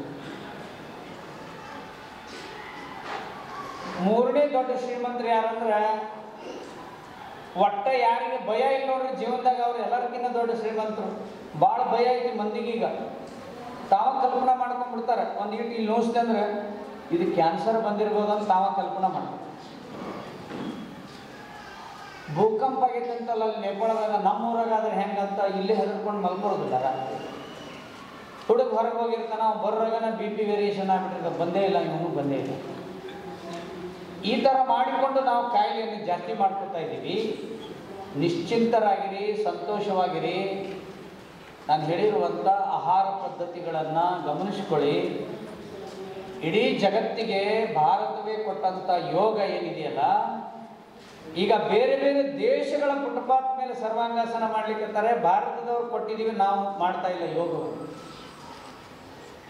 ಒಬ್ಬ ಬೇರೆ ದೇಶದ ವ್ಯಕ್ತಿ ಬರ್ದಾನ, ಆ ದೇಶದೊಳಗೆ ಏನಂತ ಬರ್ದಾನ, ನನ್ನ ದೃಷ್ಟಿಯಲ್ಲಿ ಇಡೀ ಬ್ರಹ್ಮಾಂಡದಲ್ಲಿ ಸ್ವರ್ಗ ಅಂತ ಇರುವುದಾದ್ರೆ ಅದು ಭಾರತ ದೇಶ ಅಂತ ಬರ್ದಾನ. ಆ ದೇಶ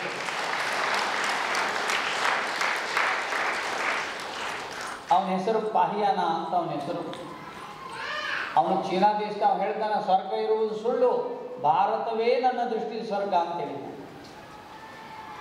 ನಾವೇ ಕೊಟ್ಟು ಯೋಗವನ್ನು ನಾವು ಮಾಡಲ್ಲ, ಮೊಣಕಾಲು ನೋವು ಹೋಗಿ ಆಪರೇಷನ್ ಮಾಡಿಸ್ಕೊಳ್ತೀವಿ. ಇಲ್ಲಿ ಬಂದವರು ಯಾರು ಬೇಕಾದರೂ ನೀವು ನಾಳೆಯಿಂದ ಮೃದುವಾದ ಹಾಸಿಗೆಯ ಮೇಲೆ ಬೆಳಿಗ್ಗೆ 5 ನಿಮಿಷ, ಸಂಜೆ 5 ನಿಮಿಷ ವಜ್ರಾಸನ ಮಾಡಿ, ವಜ್ರಾಸನಕ್ಕೆ ಕುಂತಾಗಿ ಮುದ್ರೆ ಮಾಡಿ, ಮೊಣಕಾಲು ನೋವು ಕಡಿಮೆ ಆಗ್ತದೆ ನಿಶ್ಚಿತವಾಗಿ. ಆದರೆ ನಮ್ಮ ಮನಸ್ಥಿತಿ ಹೆಂಗಾಗಿದೆ ಅಂದರೆ, ಚೀಪಾಗಿ ಔಷಧಿ ಇದ್ರೂ ಡೌಟ್ ಇದೆ ನಮಗೆ, ಫ್ರೀ ಕೊಟ್ಟರಂತೂ ಔಷಧಿ ತಗೊಳ್ಳಂಗೇ ಇಲ್ಲ. ಮನೆ ಮಾರಬೇಕು, ಹೊಲ ಮಾರಬೇಕು, ಒಂದು 10-20 ಲಕ್ಷ ಖರ್ಚು ಮಾಡಿದ್ರೆ ಒಳ್ಳೆ ಟ್ರೀಟ್ಮೆಂಟು. ಏನೂ ಬೇಕಾಗಿಲ್ಲ. ಇಲ್ಲಿ ಕೂತವ್ರ ಪೈಕಿ ಯಾರು ಸಂಕೋಚ ಮಾಡ್ಕೋತೀರಿ ಅಂತ ಹೇಳಂಗಿಲ್ಲ. ತಲೆನೋವು ಯಾರಿಗಾರು ಇದ್ದರೆ ಸಂಕೋಚ ಇಲ್ಲ ಕೈ ಎತ್ತರಿ. ಈಗ ನನಗೆ ತಲೆನೋವು ಇದೆ ಈಗ ಅಂತಿರೋರು ಸಂಕೋಚ ಮಾಡಿಬಿಡ್ರಿ. ಯಾರು ಅಲ್ಲೊಂದು ಇಬ್ಬರು ಇದ್ದಾರೆ. ಮತ್ತು ತಲೆ ಇರೋರಿಗೆ ತಲೆನೋವು ಬರೋದು, ತಲೆ ಇಲ್ಲಿರೋರು ಬರೋದಿಲ್ಲ.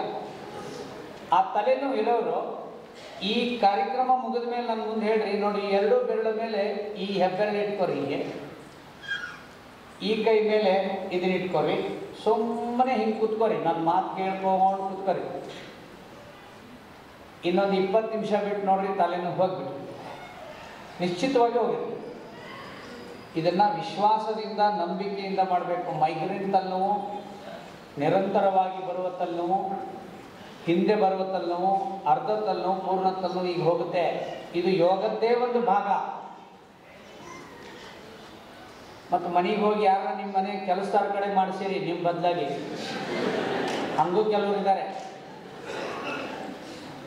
ಒಬ್ರು ಕೇಳಿದ್ರು, ಈ ಮುದ್ರೆ ನಮ್ಮ ಕೆಲಸದವ್ರ ಕಡೆ ಮಾಡಿಸ್ಲಾ ಅಂದ್ರು. ಯಾಕೆ ಅಂದರೆ ನನಗೆ ಭಾಳ ಕೆಲಸ ಇರ್ತದೆ.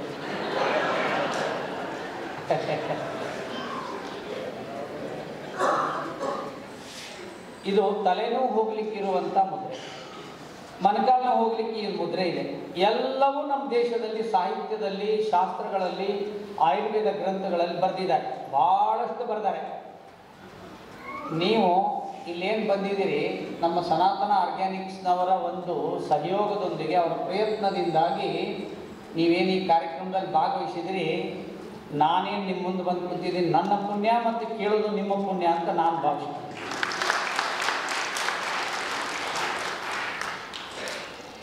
ಬರೀ ನಾನೀಗ ಇಲ್ಲಿ ಅದೆಲ್ಲ ಮಾಡೋಕ್ಕಾಗಲ್ಲ ಅಂತ ಇದನ್ನು ಹೇಳಿದ್ದೀನಿ. ಏನೂ ಔಷಧಿ ಇಲ್ಲದೆ ತಲೆನೋವು ಕಡಿಮೆ ಮಾಡ್ಕೊಳ್ಳೋದಕ್ಕೆ ಇದನ್ನು ಹೇಳಿದ್ದೀನಿ. ಗೊತ್ತಾಯ್ತಲ್ವಾ? ಈಗ ಇಲ್ಲಿ ಬಂದಂಥವರ ಪೈಕಿ ನಮಗೆ ನಾವು ತಲೆನೋವಿಗೆ ಸಂಬಂಧಪಟ್ಟಂತೆ ಕೇಳಿಕ್ಕೆ ಬಂದೀವಿ ಅನ್ನೋರು ಬಂದಿರ್ಬೋದು. ಅವರಿಗೆ ಒಂದು 4-6 ಸಂಗತಿಗಳನ್ನು ಹೇಳ್ತೀನಿ. ಅದು ವಿಡಿಯೋನ ಮಾಡ್ಕೊಳ್ಳಿ, ಇಲ್ಲಾಂದರೆ ಬರೆದಿಟ್ಕೊಳ್ಳಿ. ಅದನ್ನು ನಿಮ್ಮ ಮನೇಲಿ ಮಾಡಿ, ಮನೆಯಲ್ಲೇ ಮಾಡಿ ನೀವು ತಲೆನೋವಿನಿಂದ ಮುಕ್ತರಾಗ್ತೀವಿ. ನಾನು ಬೇರೆ ಬೇರೆ ಕಾಯಿಲೆ ಬಗ್ಗೆ ಹೇಳ್ತಾ ಹೋಗ್ತೀನಿ. ಈಗ ಒಂದು ವಿಷಯವನ್ನು ಸ್ಪಷ್ಟಪಡಿಸ್ತೀನಿ, ಆಮೇಲೆ ನಿಮಗೆ ಗೊತ್ತಾಗ್ತದೆ. ಈ ಮೊದಲನೇ ಅವಧಿನಲ್ಲಿ ಈಗೇನು ನಾನು ವಿವರಣೆ ಕೊಡ್ತಾ ಇದ್ದೀನಿ. ಯಾಕೆ ಕೊಡ್ತಾ ಇದ್ದೀನಿ ಅಂದರೆ, ನನ್ನ ಪುಸ್ತಕ ತಗೊಂಡ ಮೇಲೆ ಆ ಪುಸ್ತಕದಲ್ಲಿ ತಲೆನೋವು, ಅರ್ಧ ತಲೆನೋವು, ತಲೆಹೊಟ್ಟು, ಮೂಗಿನ ನೋವು, ಕಣ್ಣಿನ ನೋವು, ಕಿವಿಯ ತೊಂದರೆ, ನಾಲಿಗೆ ತೊಂದರೆ, ಹಲ್ಲಿನ ತೊಂದರೆ, ಚರ್ಮದ ತೊಂದರೆ, ಕೆಮ್ಮು, ನೆಗಡಿ, ಕಫ, ಅಸ್ತಮ, ಅಲರ್ಜಿ, ಜ್ವರ, ಚರ್ಮರೋಗ, ಸಕ್ಕರೆ ಕಾಯಿಲೆ, BP, sugar, thyroid, HIV, cancer, ಹೀಗೆ 100 ಔಷಧಿಗಳನ್ನು ಅದರಲ್ಲಿ ಬರೆದಿದ್ದೀವಿ. ಈಗ ನಾವು ಪ್ರಾರಂಭದಲ್ಲಿ ಈ ಪ್ರಸ್ತಾವನೆ ಕೊಟ್ವಿ ಅಂತಂದರೆ, ನಿಮಗೆ ಆ ಪುಟ ತೆಗೆದ ಮೇಲೆ ನಾನು ಹೇಳಿದ್ರ ಮೇಲೆ ನಿಮಗೆ ಔಷಧಿಯನ್ನು ಮನೆಯಲ್ಲಿ ಮಾಡೋದು ಗೊತ್ತಾಗ್ತದೆ. ನಾನು ಮನೆಯಲ್ಲಿ ಏನು ಔಷಧಿ ಕೊಡ್ತೀನಿ ಅದನ್ನೇ ಪುಸ್ತಕದಲ್ಲಿ ಬರೆದಿದ್ದೀನಿ. ನಮ್ಮ ಬಾಹುಬಲಿಯಲ್ಲಿ ನನ್ನ ಇಂಟರ್ವ್ಯೂದಲ್ಲಿ ನನ್ನ ಕೇಳ್ತಾರೆ, ನೀವೆಲ್ಲ ನೋಡಿರ್ಬೋದು ಕೆಲವರು. ಇಷ್ಟು ಡಿಟೇಲ್ ಆಗಿ ನೀವು ಪುಸ್ತಕ ಬರೆದ್ರಿ, ಇಷ್ಟು ಡಿಟೇಲ್ ಆಗಿ ಬರೆದಿರಿ, ಇದನ್ನು ಓದಿದರೆ ಯಾರು ಡಾಕ್ಟರ್ ಹತ್ರ ಹೋಗೋದೇ ಇಲ್ಲ ಮತ್ತು ನಿಮ್ಮ ಹತ್ರ ಯಾರು ಬರೋದೇ ಇಲ್ಲ ಅಂತ ಅವರು ಇಂಟರ್ವ್ಯೂನಲ್ಲಿ ಪ್ರಶ್ನೆ ಕೇಳ್ತಾರೆ ನನ್ನ. ನಮ್ಮ ದೇಶದ ಜನ ಸ್ವಾವಲಂಬಿಗಳಾಗಬೇಕು, ಯಾರು ಬರಬಾರ್ದು ಅಂತಲೇ ಇಂಥ ಪುಸ್ತಕ ಬರೆದೀನಿ ಅಂತ ಹೇಳಿ. ನೀವು ಯಾವುದರಲ್ಲಿ ಪುಟ ತೆಗೀರಿ, ಅದರ ಕೆಳಗಡೆ 2 ಟಿಪ್ಸ್ ಇದೆ, ಇಲ್ಲೊಂದಿದೆ, ಇಲ್ಲೊಂದಿದೆ. ಇಲ್ಲಿ ಕಾಯಿಲೆ ಬಗ್ಗೆ ಬರೆದಿದ್ದೀನಿ. ಈ ಕಾಯಿಲೆ ಯಾಕೆ ಬರುತ್ತೆ ಅಂತ ಬರ್ದಿದ್ದೀನಿ, ಕಾಯಿಲೆ ಬರಲಿಕ್ಕೆ ಏನು ಕಾರಣ ಅಂತ ಬರ್ದಿದ್ದೀನಿ. ಕಾರಣ ಗೊತ್ತಾದರೆ ಅತ್ಯಂತ ಸುಲಭವಾಗಿ ನಮಗೆ ಅದನ್ನು ನಿಭಾಯಿಸ್ಕೊಳ್ಬೋದು. ತಲೆನೋವು ಯಾಕೆ ಬರುತ್ತೆ? ಯಾರಿಗೆ ಊಟ ಮಾಡಿದ್ದು ಜೀರ್ಣ ಆಗುವುದಿಲ್ವೋ ಅವರಿಗೆ ತಲೆನೋವು ಬರುತ್ತೆ. ನೀರು ಯಾರು ಜಾಸ್ತಿ ಕುಡಿಯೋದಿಲ್ವೋ ಅವ್ರಿಗೆ ತಲೆನೋವು ಬರುತ್ತೆ. ಕೋಲ್ಡ್ ನೀರು ಯಾರು ಕುಡಿತಾರೋ ಅವ್ರಿಗೂ ತಲೆನೋವು ಬರುತ್ತೆ. ಸಮಯಕ್ಕೆ ಸರಿಯಾಗಿ ಯಾರು ಊಟ ಮಾಡೋದಿಲ್ಲ ಅವ್ರಿಗೂ ಬರುತ್ತೆ. ಇನ್ನು ಕೆಲವರಿಗೆ ಮನೆಯವರ ಸಂಬಂಧನೂ ತಲೆನೋವು ಬಂದಿರುತ್ತೆ. ಇವ್ರದ್ದು ಅವ್ರಿಗೆರ ಬಂದಿರ್ತದೆ, ಅವ್ರದ್ದು ಇವ್ರಿಗೆರ ಬರ್ತದೆ. ಈಗಂತೂ ಟಿವಿದು ತಲೆನೋವು ಬರ್ತದೆ, ಮೊಬೈಲ್ದು ತಲೆನೋವು ಬರ್ತದೆ, ಡ್ರೆಸ್ಸಿಂದು ತಲೆನೋವು ಬರ್ತದೆ, ಮೇಕಪ್ಪಿಂದು ತಲೆನೋವು ಬರ್ತದೆ, ಕಟಿಂಗ್ ಮಾಡಿಸ್ಕೊಳ್ಳೋದು ಕೆಲವರು ಸತ್ತೋಗಿರ್ತಾರೆ. ಒಳ್ಳೆ ಕಟಿಂಗ್ ಮಾಡೋದು ಸಿಗಲಿಲ್ಲ ಅಂತ ಸತ್ತೋದ. ಈಗಿನ ಕಟಿಂಗ್ ನೋಡ್ರಿಲ್ಲ, ಅವನೇ ಮನೆ ನಾಯಿ ಅವನೇ ಬೊಗಳ್ತದೆ, ಹಂಗದ ಕಟಿಂಗ್. ಯಾರ್ಯಾರ್ದು ಪೆದ್ರ ಹೆಸರು ಇಟ್ಕೊಂಡು ಅವ್ಕೆ ಇಟ್ಟ. ಆ ಪೆದ್ರು ಸೂಪರ್ ಸ್ಟಾರ್ ಅಂತೆ. ಗುಟ್ಕಾ ಕಂಪ್ನಿಗೆ, ಬೀರ್ ಬ್ರ್ಯಾಂಡಿಗೆ, ಮಾನಿಕ್ ಚಂದಕ್ಕೆ, ಕೋಕೋ ಕೋಲಾಕ್ಕೆ ಅಡ್ವರ್ಟೈಸ್ ಕೊಡೋರು ಯಾರಾದರೂ ಹೀರೋ ಅಂತಾರ? ಹೀರೋ ಅಂದ್ರೆ ಯಾರು? ನಮ್ಮೆಲ್ಲರ ಹೊಟ್ಟೆಗೆ ಅನ್ನ ಹಾಕುವಂಥ ರೈತನೇ ನಿಜವಾಗಿರುವಂಥ ಹೀರೋ ಅಂತ ಹೇಳ್ತಾರೆ. ಅವ ಇಲ್ಲ ಅಂದ್ರೆ ನಮಗೆಲ್ಲ ಬಂದು ಬೆಳಗಿಂದ ಮಳೆಯಲ್ಲಿ ತೋರಿಸ್ಕೊಂಡು ಬಿತ್ತುತ್ತಾ ಇರ್ತಾನೆ. ಅವ್ನು ನೆಗಡಿನೂ ಇಲ್ಲ, ಅಸ್ತಮಾನೂ ಇಲ್ಲ, ಅಲರ್ಜಿನೂ ಇಲ್ಲ. ಇವ್ರು ಒಳಗಡೆನೇ ಇದ್ದು ಸರ್ಟಿಫಿಕೇಟ್ ಇರ್ತೇವೆ ಅಂತಕ್ಕೆ ಬರೀ ಅಲರ್ಜಿ. ತೀರ್ಥ ತೊಗೊಂಡ್ರೆ ನೆಗಡಿ, ಆರತಿ ತೊಗೊಂಡ್ರೆ ಉಷ್ಣ.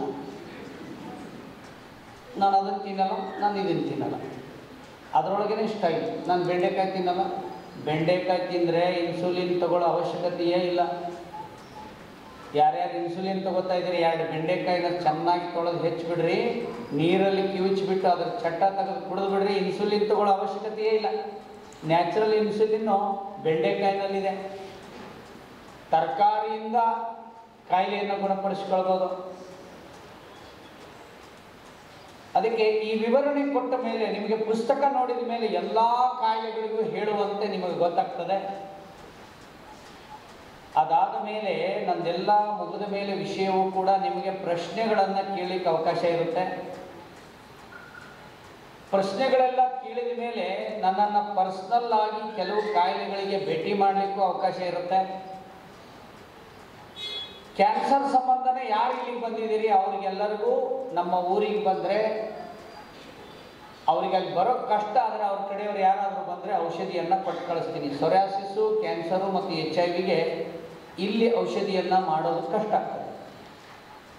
ಇನ್ನು ಉಳಿದಿರೋದು ಎಲ್ಲ ಕಾಯಿಲೆಯನ್ನು ನೀವು ಮನೆಯಲ್ಲಿ ಮಾಡ್ಕೋಬೋದು. ಅದಕ್ಕೆ ನಾನು ಈ ಅವಧಿಯಲ್ಲಿ ತಲೆನೋವಿನ ಬಗ್ಗೆ ಹೇಳ್ತೀನಿ. ನಿಮಗೆ ಯಾವಾಗೂ ತಲೆನೋವು ಬರಬಾರ್ದು ಅಂದರೆ ಆಗಲೇ ಮುದ್ರೆ ಹೇಳಿದೆ, ಅದನ್ನು ಮಾಡ್ಬೋದು. ಈ ಮುದ್ರೆನೂ ಮಾಡ್ಬೋದು, ತಲೆನೋವಿಗೆ ಚಿನ್ನ ಮುದ್ರೆ ಮಾಡ್ಬೋದು, ಶಂಖ ಮುದ್ರೆನೂ ಮಾಡ್ಬೋದು. ಇಲ್ಲ ರೀ ಮುದ್ರೆಗಿದ್ರೆ ಎಲ್ಲ ನಮ್ಗೆ ಮಾಡೋಕ್ಕಾಗಲ್ಲ ಅಂದ್ರೆ ಮೂಗಿಗೆ ಒಂದೊಂದು ಹನಿ ದೇಸಿ ಹಸುವಿನ ತುಪ್ಪವನ್ನು ಹಾಕ್ಕೊಂಡ್ರೆ ತಲೆನೋವು ಕಡಿಮೆ ಆಗ್ತದೆ. ಬೆಳಿಗ್ಗೆ ಎದ್ದು 2 ಲೋಟ ಬಿಸಿನೀರು ಕುಡಿದ್ರೆ ತಲೆನೋವು ಕಡಿಮೆ ಆಗ್ತದೆ. ರಾತ್ರಿ ಉಪವಾಸ ಮಾಡಿದ್ರೆ ಬೇಗ ತಲೆನೋವು ಕಡಿಮೆ ಆಗ್ತದೆ. ಸಮಯಕ್ಕೆ ಸರಿಯಾಗಿ ಊಟ ಮಾಡೋದನ್ನು ಮಾಡಿದ್ರೂ ತಲೆನೋವು ಕಡಿಮೆ ಆಗ್ತದೆ. ಮೊಬೈಲನ್ನು ಭಾಳ ಕಡಿಮೆ ಬಳಸಬೇಕು, ಟಿವಿನ ಕಡಿಮೆ ನೋಡೋದು ಮಾಡಿರಿ. ಮತ್ತು ಹಣೆಗೆ ಶ್ರೀಗಂಧವನ್ನು ಹಚ್ಕೊಂಡ್ರೂ ಕೂಡ ತಲೆನೋವು ಕಡಿಮೆ ಆಗ್ತದೆ. ಎಷ್ಟೇ ವರ್ಷದ ತಲೆನೋವಿದ್ರೂ ಹೋಗ್ತದೆ. ಇಷ್ಟು ಮಾಡಿದ ಮೇಲೂ ಅದು ಹೋಗಲಿಲ್ಲ ಅಂದರೆ ನಾನು ಔಷಧಿ ಕೊಡೋದನ್ನೇ ನಿಲ್ಲಿಸ್ಬಿಡ್ತೀನಿ.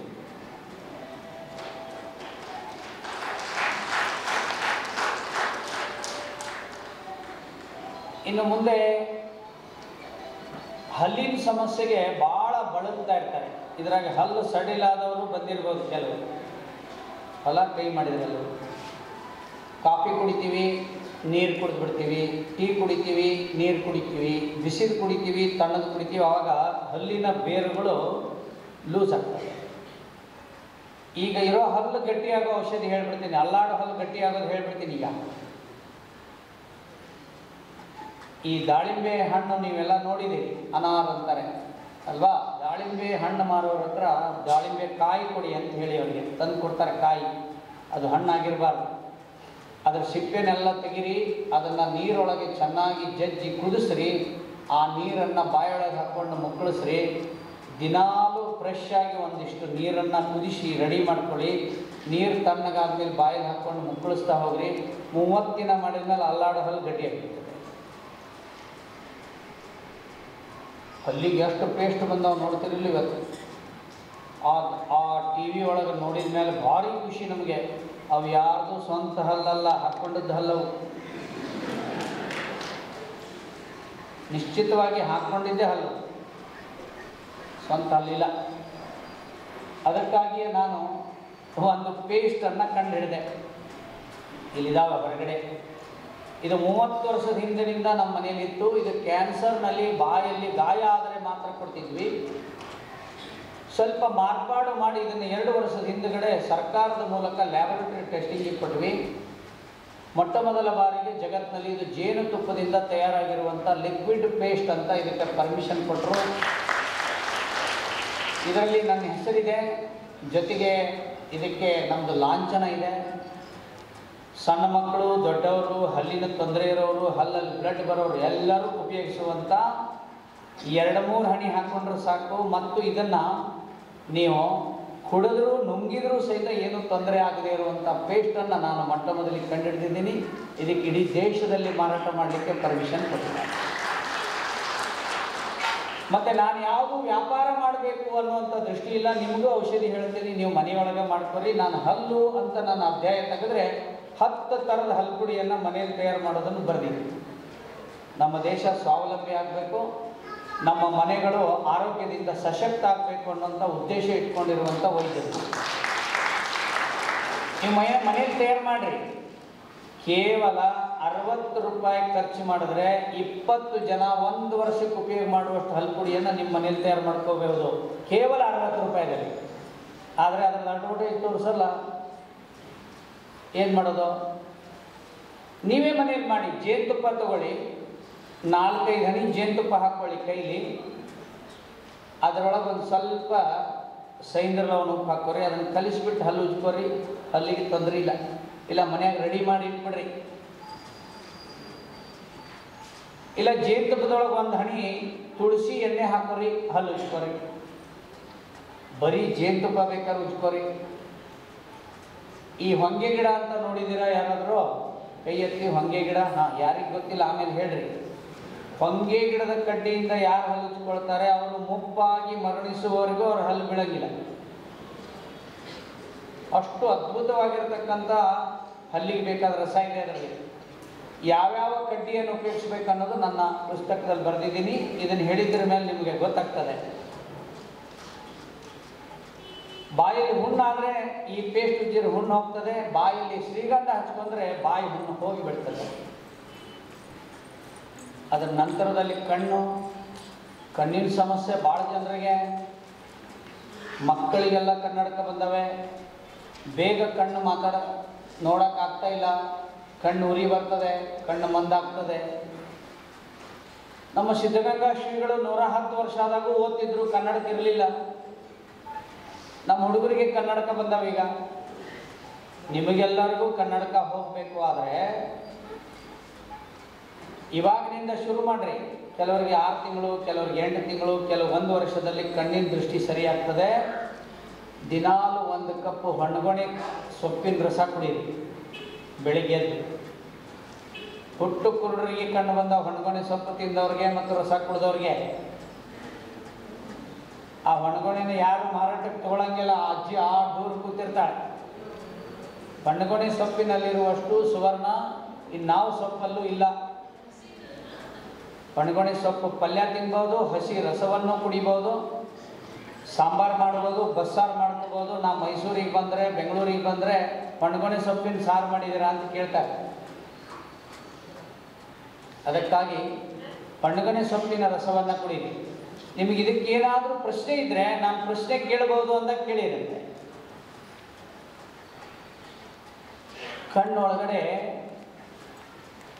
ಪ್ರತಿದಿನ ಬೇವಿನ ಮರದಲ್ಲಿ ಇಟ್ಟಂಥದ್ದು 1 ಹನಿ ಜೇನುತುಪ್ಪ ಹಾಕೋರಿ. ಕಣ್ಣಿಗೆ ಪೊರೆ ಬಂದಿದ್ರೆ ಅದು ಕರಗೋಗ್ತದೆ. ಸಿಗಂಗಿಲ್ರಿ ಅಂದ್ರೆ ಹುಡುಕೊಂಡು ಹೋಗ್ಬೇಕ್ರಿಪ್ಪ. ಬೇರೆ ದೇಶಕ್ಕೆ ಹೋಗಿ ಮಾತ್ರೆ ತರ್ತಾರೆ, ಇಂಜೆಕ್ಷನ್ ತರ್ತಾರೆ. ಇದೇ ದೇಶದಲ್ಲಿ ಬೇವಿನ ಮರದಲ್ಲಿಟ್ಟು ಜೇನನ್ನು ಹುಡುಕ್ಬೇಕು. ತುಡುವೆ ಜೇನನ್ನು ಸಿಗ್ತದೆ, ಅದನ್ನು ಹಾಕ್ಬೋದು. ಮಣ್ಣಲ್ಲಿಟ್ಟು ಜೇನು ಸಿಗ್ತದೆ, ಅದನ್ನು ಹಾಕ್ಬೋದು. ಇಲ್ರಿ ಜೇನು ಸಿಗಂಗಿಲ್ಲ ಅಂದ್ರೆ ದಿನಾಲು ಸ್ವಚ್ಛವಾದ ನೀರಿನಲ್ಲಿ ಕಣ್ಣನ್ನು ಅದ್ದಿಬಿಟ್ಟು ಕಣ್ಣನ್ನು ಬೆಳಕಿಸರಿ. ಪ್ರತಿದಿನ ಮಾಡಬೇಕು. ಒಂದು 3-4 ತಿಂಗಳು ಮಾಡಿದ್ರೆ ನಿಮ್ಮ ಕಣ್ಣಿನ ತೊಂದರೆ ಹೋಗ್ತದೆ. ನೀರಿನಲ್ಲಿ ಜಲ ಚಿಕಿತ್ಸಾ ಅಂತ ಹೇಳ್ತಾರೆ, ವಾಟರ್ ಥೆರಪಿ ಮಾಡಿದ್ರೆ ಕಣ್ಣಿನ ದೃಷ್ಟಿ ಬರುತ್ತೆ. ಇನ್ನೂ ಸರಳವಾಗಿರೋದು ನೋಡ್ರಿ, ಈ ಮುದ್ರೆ ಮಾಡಿರಿ ದಿನಾಲು. ಇದರ ಹೆಸರೇ ಪ್ರಕಾಶ ಮುದ್ರಾ, ನೇತ್ರ ಮುದ್ರಾ ಅಂತ ಕರೀತಾರೆ. ಇದನ್ನು ದಿನಾಲು ಯಾವಾಗ ಮಾಡಿದ್ರಿ? ಟೈಮ್ ಇಲ್ಲ ಅಂದ್ರೆ ಬಸ್ಸಿನಾಗ ಕುಂತಾಗ ಮಾಡಿರಿ, ಟ್ರೈನ್ಯಾಗ ಹೋಗುವಾಗ ಮಾಡಿರಿ, ಮೊಬೈಲ್ ನೋಡುವಾಗ ಮಾಡಿರಿ, ಒಂದಕ್ಕೆ ಕೈಲೇ ಬೇಕಾದ್ರೆ ಮಾಡಿರಿ, TV ನೋಡುವಾಗ ಮಾಡಿರಿ, ಅಡ್ಡಾಡುವಾಗ ಮಾಡಿರಿ, ಮೇಕಪ್ ಎಲ್ಲಿ ಹೊರಗೆಲ್ಲ ಹೋಗಿರ್ತೀವಲ್ಲ ನಾವು ವಾಕಿಂಗ್ ಹೋಗುವಾಗ ಮಾಡಿರಿ. ಜಾಸ್ತಿ ಹೊತ್ತು ಮಾಡಿಬಿಡ್ರಿ, ಕಣ್ಣಿನ ದೃಷ್ಟಿ ಸರಿಯಾಗುತ್ತೆ. ಹಸಿರು ತರಕಾರಿ, ಮೊಳಕೆ ಕಾಳುಗಳನ್ನು ಜಾಸ್ತಿ ತಿಂದರೆ ಕಣ್ಣಿನ ದೃಷ್ಟಿ ಚೆನ್ನಾಗಾಗುತ್ತೆ. ಮತ್ತು ಬೆಳ್ಳಿ ಪಾತ್ರೆ ಇಲ್ಲದೆ ಇರೋರು ಯಾರೂ ಇಲ್ಲ ಮನೆಯಲ್ಲಿ. ಬೇಕಾದ್ರೆ ಕೈ ಎತ್ತಿಸ್ಬಾರ್ದು, ಎತ್ತಂಗಿಲ್ಲ. ಯಾರ ಮನೆಯಾಗಿಲ್ಲ ಕೈ ಎತ್ತರಿ. ಬೆಳ್ಳಿ ಪಾತ್ರೆ ಯಾರ ಮನೆಯಾಗಿಲ್ಲ ನೋಡ್ರಿ. ಒಂದಾದರೂ ಇಲ್ಲ ಅನ್ನೋರು ಯಾರಿದ್ದಾರೆ? ಎಲ್ಲರ ಮನೆಯೊಳಗೂ ಅದ ಬೆಳ್ಳಿ ಪಾತ್ರೆ. ಇವನ್ನೆಲ್ಲ ಏನು ಮಾಡ್ತಾರಂದ್ರೆ ನೆಂಟರು ಬಂದಾಗ ತೋರಿಸ್ತಾರೆ, ಮತ್ತೆ ಮುಚ್ಚಿಟ್ಟು. ಬೆಳ್ಳಿ ಪಾತ್ರೆ ನೆಂಟರಿಗೆ ತೋರಿಸ್ಲಿಕ್ಕಲ್ಲ. ಬೆಳ್ಳಿ ಪಾತ್ರೆಲೇ ನೀರು ಕುಡಿಬೇಕು, ಬೆಳ್ಳಿ ಪಾತ್ರೆಲೇ ಹಾಲು ಕಾಸು ಕುಡಿಬೇಕು, ಬೆಳ್ಳಿ ಪಾತ್ರೆಲೇ ನೀರು ಕುಡಿಬೇಕು. ಯಾರು ಬೆಳ್ಳಿ ಪಾತ್ರೆಯಲ್ಲಿ ಆಹಾರವನ್ನು, ನೀರನ್ನು, ಹಾಲನ್ನು ಕಾಯಿಸ್ಕೊಂಡು ಕುಡಿತಾರೆ ಅವ್ರಿಗೆ ಗೊತ್ತಿಲ್ಲದೆ ಕಣ್ಣಿನ ದೃಷ್ಟಿ ಚೆನ್ನಾಗಾಗುತ್ತೆ. ಬೆಳ್ಳಿಗೆ ಅಂಥ ಶಕ್ತಿ ಇದೆ. ಚರ್ಮ ರೋಗ ಬರೋದಿಲ್ಲ, ಪಚನ ಚೆನ್ನಾಗಾಗುತ್ತೆ, ಕಣ್ಣಿನ ದೃಷ್ಟಿ ಚೆನ್ನಾಗುತ್ತೆ. 70 ವರ್ಷದವ್ರ ಮೇಲೆ ಪ್ರಯೋಗ ಮಾಡಿದ್ವಿ. 6 ತಿಂಗಳಲ್ಲಿ ಅವ್ರ ಕಣ್ಣು ಕಾಣಿಸ್ಲಿಕ್ಕೆ ಶುರು ಆಯಿತು. ಇಷ್ಟು ದಪ್ಪ ಕನ್ನಡಕ ಹೋಗ್ಬಿಡ್ತು. ಹುಬ್ಳಿನಲ್ಲಿದ್ದಾರೆ. ನೀವು ಹಾಗೆ ಮಾಡ್ಬೋದು. ಇದು ಸಾಧನೆ ಅಂತ ಹೇಳ್ತಾರೆ. ಸಾಧನೆ ಮಾಡಿರ್ತೀವಿ ನಾವು, ನೀವಲ್ಲ. ಭಾಳ ಮಂದಿ ಸಾಧನೆ ಮಾಡ್ತಾರೆ. ಒಂದಿನಾನು ಗುಟ್ಕ ಕಡಿಮೆ ಆಗದೆ ಇರೋ ಮನೆಯಾಗ ಸ್ಟಾಕ್ ಇಟ್ಕೊಂಡಿರ್ತೀವಿ. ಅದು RMD, ಮಾನಿಕ್ ಚಂದು ಎಲ್ಲ ಅಡ್ವಾನ್ಸ್ ತಂದು ಇಟ್ಕೊಂಡಿರ್ತಾರೆ. ಅದರ ಸಾಧನೆ ಮಾತ್ರ ಚೆನ್ನಾಗಿ ಮಾಡ್ತಾರೆ. ಇಂಥದ್ದೇ ಟೀ ಪೌಡರ್ ಬೇಕಂದ್ರೆ ಅದನ್ನು ಮೊದಲೇ ತರಿಸಿಟ್ಕೊತಾರೆ. ಇದನ್ನು ಮಾಡ್ಕೋಬೋದು. ಬೇವಿನ ಗಿಡದ ಜೇನು ಬೇಕಾದ್ರೆ ನಮ್ಮ ಹತ್ರ ಇದೆ, ಕಣ್ಣಿಗೆ ಹಾಕಲಿಕ್ಕೆ ತೊಗೊಳ್ಬೋದು. ಇಲ್ಲೂ ಇಟ್ಟಿದ್ದಾರೆ, ತೊಗೊಳ್ಬೋದು.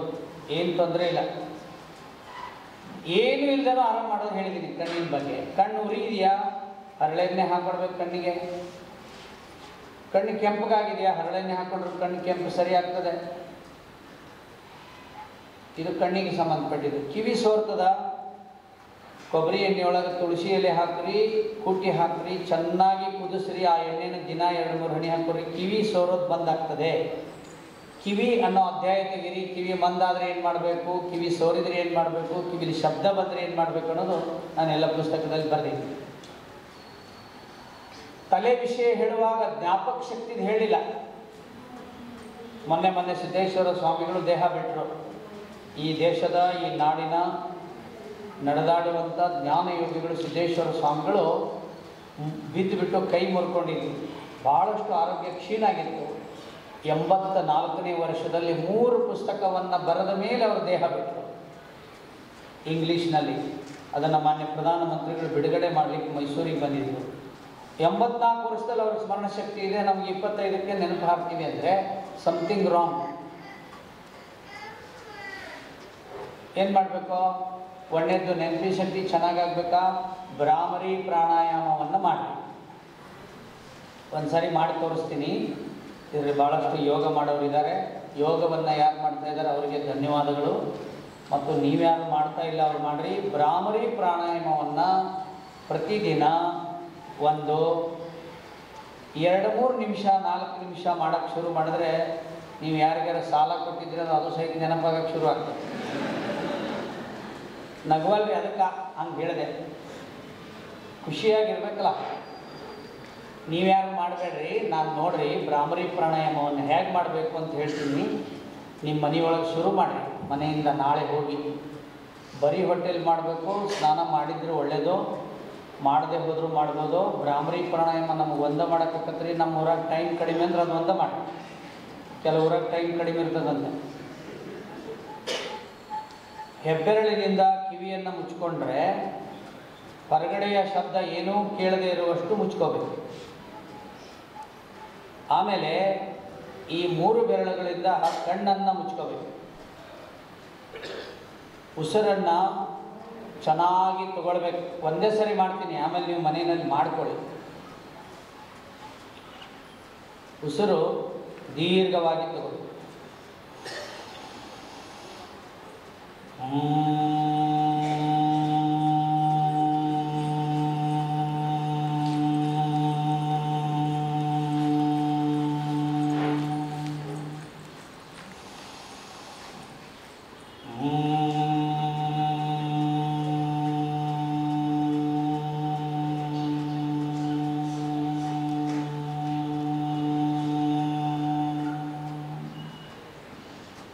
ಎಷ್ಟು ಮಾಡಬೇಕು ಇವನ್ನ ಅಂದರೆ, ಒಂದು ಸಾರಿ ಉಸಿರು ತಗೊಂಡು ಒಂದು ಸಾರಿ ಬಿಟ್ಟರೆ ಭ್ರಾಮರಿ ಪ್ರಾಣಾಯಾಮವನ್ನು ಅತಿ ಕಡಿಮೆ ಅಂದರೆ 5 ಬಾರಿ ಮಾಡಬೇಕು.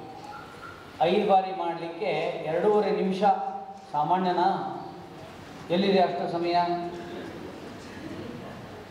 10 ಬಾರಿ ಮಾಡಲಿಕ್ಕೆ 9 ಬಾರಿ ಮಾಡ್ಬೋದು, 7 ಬಾರಿ ಮಾಡ್ಬೋದು, 11 ಬಾರಿ ಮಾಡ್ಬೋದು, 13 ಬಾರಿ ಮಾಡ್ಬೋದು, 2 ಸಾರಿನೂ ಮಾಡ್ಬೋದು.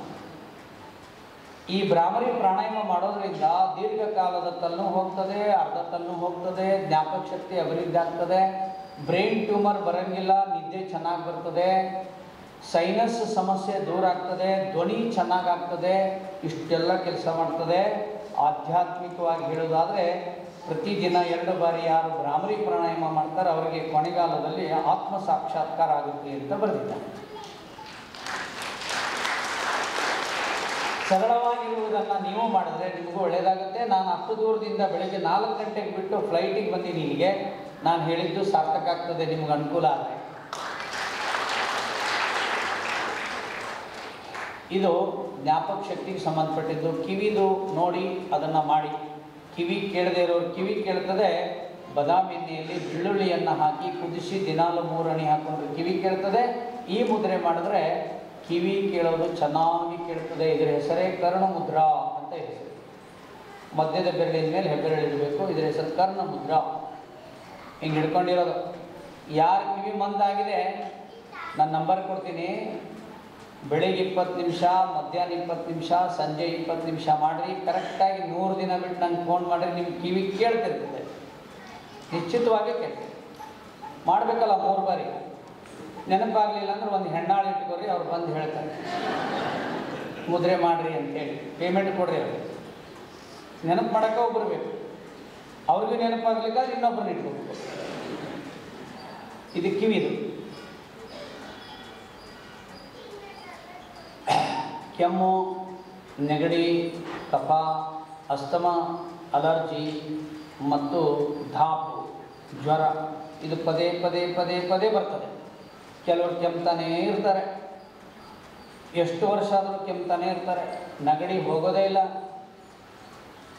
ಅವ್ರ ಹತ್ರ ಹೋಗೋಕ್ಕೇ ಬೇಸರ ಆಗೋಟ್ಟು ಕೆಮ್ತಾರೆ. 20 ವರ್ಷ, 30 ವರ್ಷದಿಂದ, 40 ವರ್ಷದಿಂದ ಅಲರ್ಜಿಕ್ ಕೆಮ್ಮಿರಲಿ, ನೆಗಡಿ ಇರಲಿ, ಕಫ ಇರಲಿ, ಅಲರ್ಜಿ ಇರಲಿ, ಅಸ್ತಮ ಇರಲಿ, ಜ್ವರ ಇರಲಿ, ಬೆಳಿಗ್ಗೆ ಒಂದು ಸಾರಿ, ಸಾಯಂಕಾಲ ಒಂದು ಸಾರಿ ತುಳಸಿಯಿಂದ ಮಾಡಿರುವಂಥ ಕಷಾಯವನ್ನು ಕುಡೀರಿ. ನಾಳೆಯಿಂದ ಬೆಳಿಗ್ಗೆ ಒಮ್ಮೆ, ಸಂಜೆ ಒಮ್ಮೆ, ಉಪಹಾರ ಊಟಕ್ಕಿಂತ ಮೊದಲು 1 ಲೋಟ ನೀರಿಗೆ 10-15 ತುಳಸಿ ಎಲೆ, 2 ಅಥವಾ 3 ಕಾಳುಮೆಣಸು, ಸ್ವಲ್ಪ ಬೆಲ್ಲ ಚೆನ್ನಾಗಿ ಕುದಿಸಿ ಇದನ್ನು ಕುಡಿದ್ರೆ, ನಾನು ಆಗಲೇ ಏನು ಹೇಳಿದೆ ಅದು ಬರೋದಿಲ್ಲ. ಕ್ಯಾನ್ಸರ್ ಕಾಯಿಲೆಗೂ ಇದೇ ಮೆಡಿಸಿನ್ ಹೇಳಿದ್ದೀನಿ. ಅಲ್ಲಿ ಅಮ್ಮವ್ರದ್ರ ಆಮೇಲೆ ಅವ್ರನ್ನ ಕೇಳ್ರಿ. ಇನ್ನೊಂದು ಸ್ವಲ್ಪ ದಿವಸ ಅಂದ್ರೆ ಅವರು ಔಷಧಿ ಕೊಡ್ತಾರೆ ಈ ಊರೊಳಗೆ. ಅಟ್ಟ ಆರಾಮಾಗಿಬಿಟ್ರೆ ಈಗ ಇದನ್ನು ಕುಡಿದ್ರೆ ಇಷ್ಟು ಕಾಯಿಲೆ ಹೋಗ್ತಾರೆ. ಇನ್ನು ಭಾಳ ದೊಡ್ಡ ಸಮಸ್ಯೆ ಯಾವುದು ಅಂತಂದರೆ ಇವತ್ತಿನ ದಿನ ಕಾಡ್ತಾ ಇರುವಂಥದ್ದು ಚರ್ಮಕ್ಕೆ ಸಂಬಂಧಪಟ್ಟಂಥ ಕಾಯಿಲೆ. ಒಟ್ಟು 36 ರೀತಿಯ ಚರ್ಮ ರೋಗ ಇವೆ.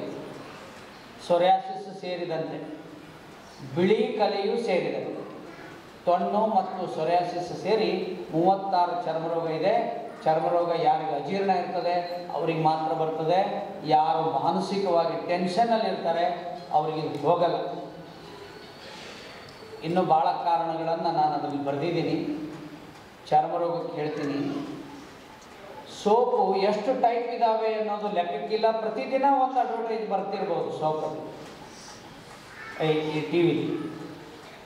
ಯಾರ್ದೋ ಮನೇಲಿ ಹಾದು ಹೋಗುವಾಗ ಸೋಪಿನ ಬಗ್ಗೆ ಹೇಳ್ತಾರೆ. ಲೈಫ್ ಎಲ್ಲಿದೆಯೋ ಅಲ್ಲಿದೆಯೋ ಆರೋಗ್ಯ ಹಾಳು. ಲೈಫ್ ಎಲ್ಲಿದೆಯೋ ಅದು ಅಲ್ಲೇ ಇದ್ದರೆ ನಾವು ಆರೋಗ್ಯವಾಗಿರ್ತೀವಿ ಅನ್ನೋದು ಗೊತ್ತಿಲ್ಲ. ಅದು ಮನೆಗೆ ಬಂದದ್ದಕ್ಕೆ ಅನಾರೋಗ್ಯ. ಅಮೇರಿಕದಾಗ ಅದನ್ನು ನಾಯಿ ಮೈ ತೊಳೆಯೋಕೆ ಅಷ್ಟ ಮಾಡ್ಯಾರ. ಕುದುರೆ ನಾಯಿ ಅಷ್ಟೇ ಮೈ ತೊಳಿತಾರೆ, ಹಂದಿಗೂ ತೊಳಿತಾರೆ.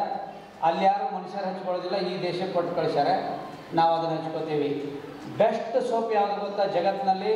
ನಿಮ್ಮ ಡಬ್ಬಿಲಿರುವಂಥ ಕಡಲೆ ಹಿಟ್ಟೇ ನಿಜವಾಗಿ ಅತ್ಯದ್ಭುತವಾಗಿರ್ತಕ್ಕಂಥ ಸೋಪು. ನೀವು ನಾಳೆಯಿಂದ ಶುರು ಮಾಡಿ.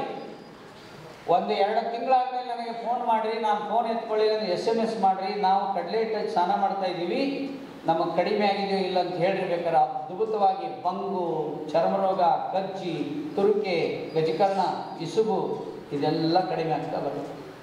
ಅಕ್ಕಿ ಹಿಟ್ಟು, ಹೆಸರಿಟ್ಟು ಮತ್ತು ರಾಗಿ ಹಿಟ್ಟು ಇದರಲ್ಲಿ ಯಾವ್ದಾದ್ರು ಉಪಯೋಗಿಸ್ಬೋದು. ಇಲ್ರಿ ನಮಗೆ ಕಡಲೆ ಹಿಟ್ಟು ಹಚ್ಕೊಂಡ್ರೆ ಮಗ್ಗಲ ಮನೆಯವ್ರು ಏನಾದ್ರು ತಿಳ್ಕೊಂಡಾರು ಅಂತ ಆಗ್ತದೆ. ಏನು ಗುಗ್ಗೋದರವರು ಕಡಲೆ ಹಿಟ್ಟು ಹಚ್ಕೊತಾರೆ, ಹಂಗೂ ಅಂತಾರೆ ಕೆಲವರು. ಅದಕ್ಕೆ ನಾವು ಪ್ರತಿಷ್ಠೆಗೆ ಬೇರೆ ಬೇರೆ ಥರ ಬಳಸ್ತಾ ಇದ್ದೀವಿ. ಗೋವಿನ ಸೋಪ್ ಸಿಗ್ತವೆ, ಬಂದಿದ್ದಾವೆ. ಪಂಚಗವ್ಯ ಸೋಪ್ ಬಂದಿದ್ದಾವೆ, ಅವನ್ನ ಉಪಯೋಗಿಸ್ಬೋದು. ಆದರೂ ಕಡಲೆ ಹಿಟ್ಟು ಅದಕ್ಕಿಂತ ಬೆಸ್ಟ್. ಆಯಿಂಟ್ಮೆಂಟ್ ಯಾವ್ದು ಬೆಸ್ಟ್ ಗೊತ್ತಾ? ಎಲ್ಲರಿಗಿಂತ ಬೆಸ್ಟ್ ಆಯಿಂಟ್ಮೆಂಟ್ ಯಾವುದಂದ್ರೆ ದೇಸಿ ಹಸುವಿನ ಸಗಣಿಯೇ ಅದ್ಭುತವಾಗಿರ್ತಕ್ಕಂಥ ಆಯಿಂಟ್ಮೆಂಟ್. ಅದನ್ನು ಬಿಟ್ಟರೆ ಹುತ್ತದ ಮಣ್ಣು. ಹುತ್ತದ ಮಣ್ಣನ್ನು ಮಡ್ ಪ್ಯಾಕ್ ಮಾಡ್ಕೊಂಡು ಚರ್ಮ ರೋಗ ಹೋಗುತ್ತೆ. ಅದನ್ನು ಬಿಟ್ಟರೆ ಯಾವುದು ಅಲೋವೆರಾ ಅಂತ ಕರೀತಾರೆ ನೋಡ್ರಿ, ಲೌಡ್ ಸರ ಅಂತೀವಿ ಕನ್ನಡದಲ್ಲಿ. ಅದನ್ನ ಮೈಗೆಲ್ಲ ಹಚ್ಕೋರಿ, ಅದ್ಭುತ ಚರ್ಮ ರೋಗ ಕಡಿಮೆ. ಹುತ್ತದ ಮಣ್ಣು ಎಲ್ಲಿ ತರುದ್ರಿ? ಅದ್ರ ಹುತ್ತಿರ್ತಾವಲ್ಲ ಅದ್ರೊಳಗೆ ಕೈ ಹಾಕಿ ತಗೋಬೇಡ್ರಿ, ಸೈಡ್ಗೆಲ್ಲ ಒಡೆದು ಬಿದ್ದಿರ್ತಾವಲ್ಲ ಅದನ್ನು ಕೊಡ್ರಿ. ಇದು ಚರ್ಮ ರೋಗಕ್ಕೆ ಇರೋದು. ಚರ್ಮ ರೋಗಕ್ಕೆ ಇದು ಮುದ್ರೆ ಇರೋದು. ಇದನ್ನು ಮಾಡಿದ್ರೆ ರಕ್ತ ಬೇಗ ಬೇಗ ಶುದ್ಧಿ ಆಗ್ತದೆ. ಇದೊಂದು ಮುದ್ರೆ ಮಾಡಿರಿ, ಚರ್ಮ ರೋಗ ಹೋಗಿಬಿಡ್ತದೆ. ಔಷಧಿ ಏನು ತಗೋಬೇಕು ಅನ್ನೋದನ್ನ ನಾನು ಚೆನ್ನಾಗಿ ಓದ್ತೀನಿ ಅನ್ನೋರು ನನ್ನ ಪುಸ್ತಕ ತೊಗೊಂಡ್ರೆ ನಮ್ಮೂರಿಗೇನು ಬರೋ ಹರಕತ್ತಿಲ್ಲ, ನಿಮ್ಮ ಮನೆಯಲ್ಲೇ ನೀವು ಆರಾಮಾಗ್ಬೋದು. ಬರ್ತೀವಿ ಅಂದರೆ ಬಂದರೆ ಇದೆ ಈ ಬುಕ್ನಲ್ಲಿ ಬರೆದಿರೋದೇ ಔಷಧಿಯನ್ನು ನಾವು ಸರಿಯಾಗಿ ಆರ್ಗ್ಯಾನಿಕ್ ರೀತಿಯಲ್ಲಿ, ಒಂದು ಶಾಸ್ತ್ರೀಯ ರೀತಿಯಲ್ಲಿ ತಯಾರು ಮಾಡಿ ಧನ್ವಂತರಿ ವಾರದ ದಿನ ಬುಧವಾರ ದಿನ ಕೊಡುವಂಥದ್ದು ನಮ್ಮದು ಪದ್ಧತಿ.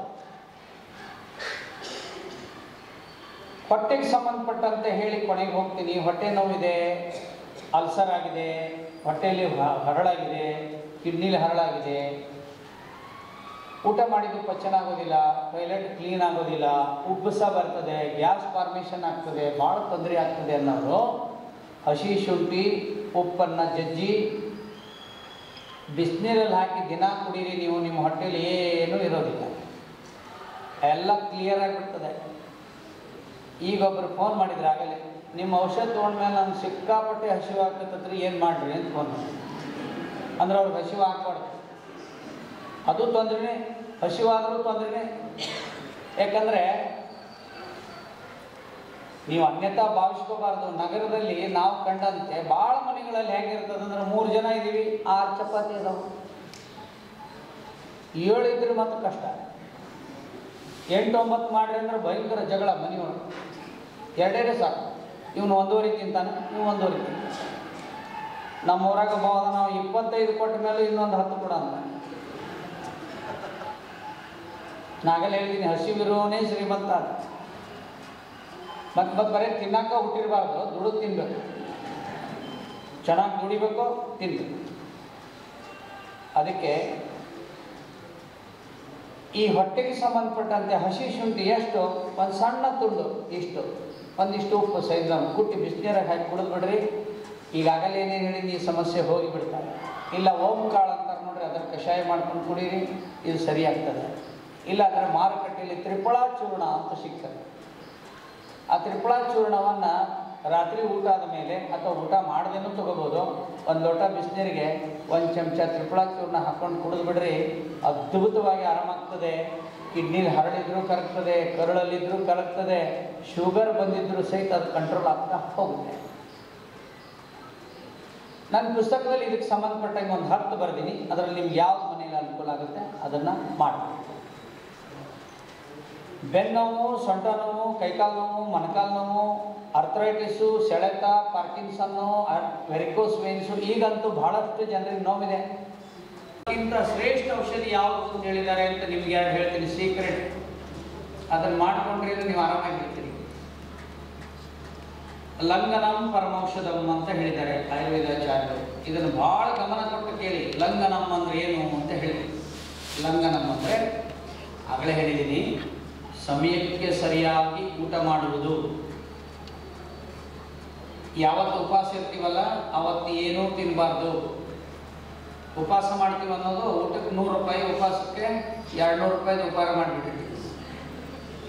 ಅದು ಇದು ಅವಲಕ್ಕಿ ಖರ್ಜೂರ ಎಲ್ಲ ತಿಂದು ಮಾತಾಡೋ ತೊಂದರೆ ಆಗ್ತದೆ. ಉಪವಾಸದ ದಿನ ಏನು ತಗೊಳ್ಬೇಕ್ರಿ? ನೀರಿಗೆ ಜೇನುತುಪ್ಪ ಹಾಕಿ ಕುಡಿಬೋದು, ತಿಳಿ ಮಜ್ಜಿಗೆಯನ್ನು ಕುಡಿಬೋದು, ಸಣ್ಣದಾಗಿ ಹಣ್ಣಿನ ರಸ ಕುಡಿಬೋದು, ಕಬ್ಬಿನ ಹಾಲು ಕುಡಿಬೋದೇ ಹೊರತು ಉಪವಾಸ ಯಾವತ್ತಿರ್ತೀವೋ, ಯಾವ ಸಮಯದಲ್ಲಿ ಇರ್ತೀವೋ ಅವತ್ತು ಏನೂ ಆಹಾರ ತಗೋಬಾರ್ದು. 1 ವಾರದಲ್ಲಿ 1 ಉಪವಾಸ ಮಾಡಿದರೆ ಮುಂದಿನ 1 ವಾರಕ್ಕೆ ಬೇಕಾಗಿರುವಷ್ಟು ಕರಳಿಗೆ ರೆಸಿಸ್ಟೆನ್ಸ್ ಪವರ್ ಸಿಗ್ತದೆ.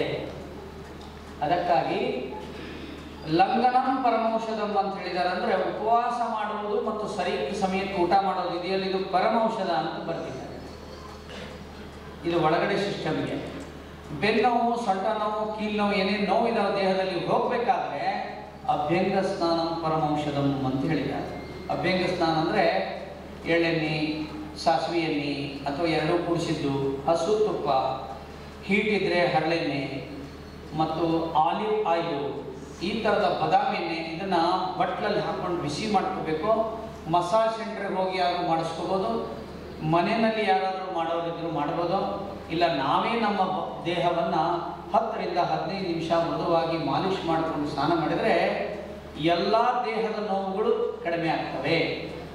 ಆಯುರ್ವೇದದಲ್ಲೇ ಹೇಳಿದೆ, ಅಭ್ಯಂಗ ಸ್ನಾನಂ ಪರಮೌಷಧಂ ಅಂತ.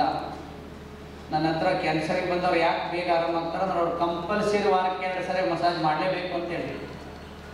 ಅವ್ರು ಆರಾಮಾಗಿಲ್ಲ ಅಂದ್ರೆ ಮಸಾಜ್ ಮಾಡಿಲ್ಲ ಅಂತ ಗೊತ್ತಾಗುತ್ತೆ. ಈ ಮಸಾಜ್ ಮಾಡ್ಕೊಳ್ತಾ ನಮಗೆ ಬೇಗ ಆರಾಮಾಗಬೇಕು ಅಂದ್ರೆ ನೋಡ್ರಿ, ಈ ಮುದ್ರೆ ದಿನ ಅರ್ಧ ಗಂಟೆ ಮಾಡಿರಿ. ಇದರ ಹೆಸರು ಪೃಥ್ವಿ ಮುದ್ರಾ, ಇದರ ಹೆಸರು ವಾಯು ಮುದ್ರಾ. ಇವೆರಡು ಮಾಡಿದ್ರೆ ನೋವು ಕಡಿಮೆ ಆಗ್ತದೆ, ನಿಶ್ಚಿತವಾಗಿ ಕಡಿಮೆ ಆಗ್ತದೆ. ವಾಯು ಮುದ್ರಾ, ಪೃಥ್ವಿ ಮುದ್ರಾ ಇವೆರಡು ನೋವಿಗೆ ಸಂಬಂಧಪಟ್ಟಂತ. ಪಟ್ಟಿಯೊಳಗೆ ಏನು ತಗೊಳ್ಳೋದ್ರಿ ಔಷಧ ಅಂದ್ರೆ, ಈ ಗಣಪತಿಗೆ ತಂದಿಡ್ತೀವಿ ನೋಡ್ರಿ ಗರಿಕೆ. ಅವ್ಗೆ ಯಾಕೆ ತಂದಿಡ್ತಾರೆ ಗೊತ್ತಂದ್ರೆ, ಅವನಿಗೂ ಕಾಲು ನೋವು ಬಂದಿದ್ದು ಗಣಪತಿಗೆ, ಕಡುಬು ಒಬ್ಬಟ್ಟು ಎಲ್ಲ ತಿಂದು ಅವನು ನೋವಿನಿಂದ ಬಳಲುವಾಗ ಆಗಿನ ಕಾಲದ ವೈದ್ಯರೊಬ್ಬರು ಅವ್ರ ಹತ್ರ ಹೋಗಿದ್ರು, ಗಣಪತಿ ಹತ್ರ. ಆ ಡಾಕ್ಟರ್ ಹೆಸರು ಅಶ್ವಿನಿ ದೇವತೆ ಅಂತ. ಏನಿದೆ ಈ ಥರ ತಿಂದು ಕಾಲು ನೋವಾಗ್ಯಾವ ಅಂದ್ರೆ, ಏನು ಭಕ್ತರು ತಂದು ಕೊಡ್ತಾರ ಒಟ್ಟು ತಿಂದಿದ್ದೀನಿ. ಹೊರಗೆ ಬರೋರಿಗೆ ಹೇಳ್ತಾರೆ ಅಶ್ವಿನಿ ದೇವತೆ, ಅವನಿಗೆ ಒಬ್ಬಟ್ಟು ಎಲ್ಲ ತೊಗೊಂಡು ಹೋಗ್ಬೇಡ್ರಿ, 1 ವಾರದ ಕಾಲ ನೀವು ಅವನಿಗೆ ಗರಿಕೆ ಹುಲ್ಲು ತೊಗೊಂಡು ಹೋಗ್ಬಿಡಿ ಅಂತ ಹೇಳ್ತಾನೆ. ಆ ಗರಿಕೆ ಹುಲ್ಲು ಕೊಟ್ಬಿಡಿ, ಆ ಸೊಂಡಿಲ್ ತೊಗೊಂಡು ಒಳಗೆ ಇಟ್ಕೊಂಡು ತಿಂತಾನೆ, ಅವನಿಗೆ ಕಾಲು ನೋವು ಹೋಯ್ತು ಅಂತೇಳಿ ಗಣಪತಿ ಮುಂದೆ ಗರಿಕೆ ತಂದಿಡ್ತಾರೆ. ಆ ಗರಿಕೆ ಹುಲ್ಲಿನ ರಸ ಕುಡಿಲಿಕ್ಕೆ ಶುರು ಮಾಡಿರಿ. ನೀವು 40 ದಿನ ಬಿಟ್ಟು ಫೋನ್ ಮಾಡಿರಿ, ನಿಮ್ಮ ದೇಹದ ಎಲ್ಲ ನೋವುಗಳು ಕಡಿಮೆ ಆಗ್ತವೆ ನಿಶ್ಚಿತವಾಗಿ. ಮನೆಯಲ್ಲಿ ಮಾಡುವಂಥ ಅತ್ಯಂತ ಸರಳವಾಗಿದೆ. ಇನ್ನು ಬೇರೆ ಬೇರೆ ಔಷಧಿಯನ್ನು ಬರೆದಿದ್ದೀನಿ. ಮೆಂತ್ಯ ಪೌಡರ್ ತಗೊಳ್ಳೋದು ಬರ್ದೀನಿ, ಅಶ್ವಗಂಧ ತಗೊಳ್ಳೋದು ಬರ್ದೀನಿ. ಅದನ್ನು ನಿಮ್ಗೆ ಯಾವ್ದು ಅನುಕೂಲ ಆಯಿತೋ ಅದನ್ನು ಮಾಡ್ಕೊಳ್ಳಿ. ತೀವ್ರವಾಗಿ ತೊಂದರೆ ಇದೆ, ಕಾಲು ನಡಿಲಿಕ್ಕೇ ಬರೋದಿಲ್ಲ, ಎತ್ಕೊಂಡೇ ಓಡಾಡಬೇಕು ಅನ್ನೋರಿದ್ರೆ ಒಂದು ಅಂಗಡಿಯಲ್ಲಿ ಆಳ್ವಿ ಅಂತ ಸಿಗ್ತದೆ. ಯಾರು ನೋಡಿದ್ರೆ ಆಳ್ವಿ ಅಂತ ಭಾಳ ಕಡಿಮೆ ನೋಡಿದ್ದಾರೆ, ಇಲ್ಲೂ ಮಾರಾಟಕ್ಕಿದೆ. ಆಮೇಲೆ ವಿನೂತ ತೋರಿಸ್ತಾಳೆ. ಆ ಆಳ್ವಿನ 1 ಸ್ಪೂನ್ ಹಾಕಿ ನೀರಲ್ಲಿ ಕುದಿಸಿಬಿಟ್ಟು ಬೆಳಿಗ್ಗೆ ದಿನಾಲು 1 ಕಪ್ ಪಾಯಸ ಮಾಡ್ಕೊಂಡು ಕುಡೀರಿ. ಹಿಂಗೆ ಬೆರಳಾಗಿರ್ತಾವಲ್ಲ, ಹಿಂಗಿರೋರ್ದೆಲ್ಲ ನೆಟ್ ಇರ್ತಾರೆ. ಎಷ್ಟು ಖರ್ಚಾಗುತ್ತೆ ಗೊತ್ತಾಯ್ತು? ಒಂದು ದಿನಕ್ಕೆ ₹1 ಖರ್ಚಾಗುತ್ತೆ. ₹1 ಖರ್ಚಾದ್ರೆ ಬೇಡ ನನಗೆ, ದಿನ ಒಂದು ₹5,000 ಖರ್ಚಾದರೆ ಒಳ್ಳೆ ಔಷಧಿ ಅನ್ನುವಂಥ ಸ್ವಭಾವ ನಮಗೆ ಬಂದಿದೆ.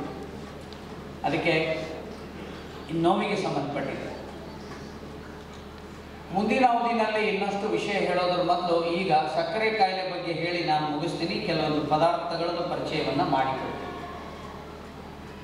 ಸಕ್ಕರೆ ಕಾಯಿಲೆ ಬಗ್ಗೆ ನಾವೆಲ್ಲ ನಾಗರಿಕರಿರೋದ್ರಿಂದ ಒಂದು ಒಳಗಿರುವಂಥ ಆಂತರ್ಯ ಅಂದರೆ ಐಡಿಯಾಲಜಿ, ಅದಕ್ಕೆ ಸಂಬಂಧಪಟ್ಟಂತೆ ಬರ್ತಾ ಇರೋದು ಯಾಕೆ ಅನ್ನೋದನ್ನು ಹೇಳ್ತೀನಿ. ಒಬ್ಬ ಮನುಷ್ಯನ ದೇಹಕ್ಕೆ ಒಂದು ದಿನಕ್ಕೆ ಗ್ಲೂಕೋಸ್ ಅನ್ನುವಂಥದ್ದು ಇರಲಿಲ್ಲ ಅಂದರೆ ಮನುಷ್ಯನ ದೇಹ ನಡೆಯುವುದಿಲ್ಲ. ಆದರೆ ಗ್ಲೂಕೋಸ್ ಎಷ್ಟು ಬೇಕು ಒಂದು ದಿನಕ್ಕೆ ಅಂದರೆ 7 ಗ್ರಾಮ್ ಮಾತ್ರ ಬೇಕು.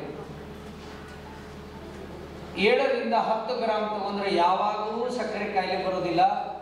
ನಾವೆಲ್ಲ ಇವತ್ತು ತಗೋತಾ ಇರೋದು ಸರಾಸರಿ 40 ರಿಂದ 50 ಗ್ರಾಮ್ ಗ್ಲೂಕೋಸ್ ದೇಹಕ್ಕೆ ತಗೋತಾ ಇದ್ದೀವಿ.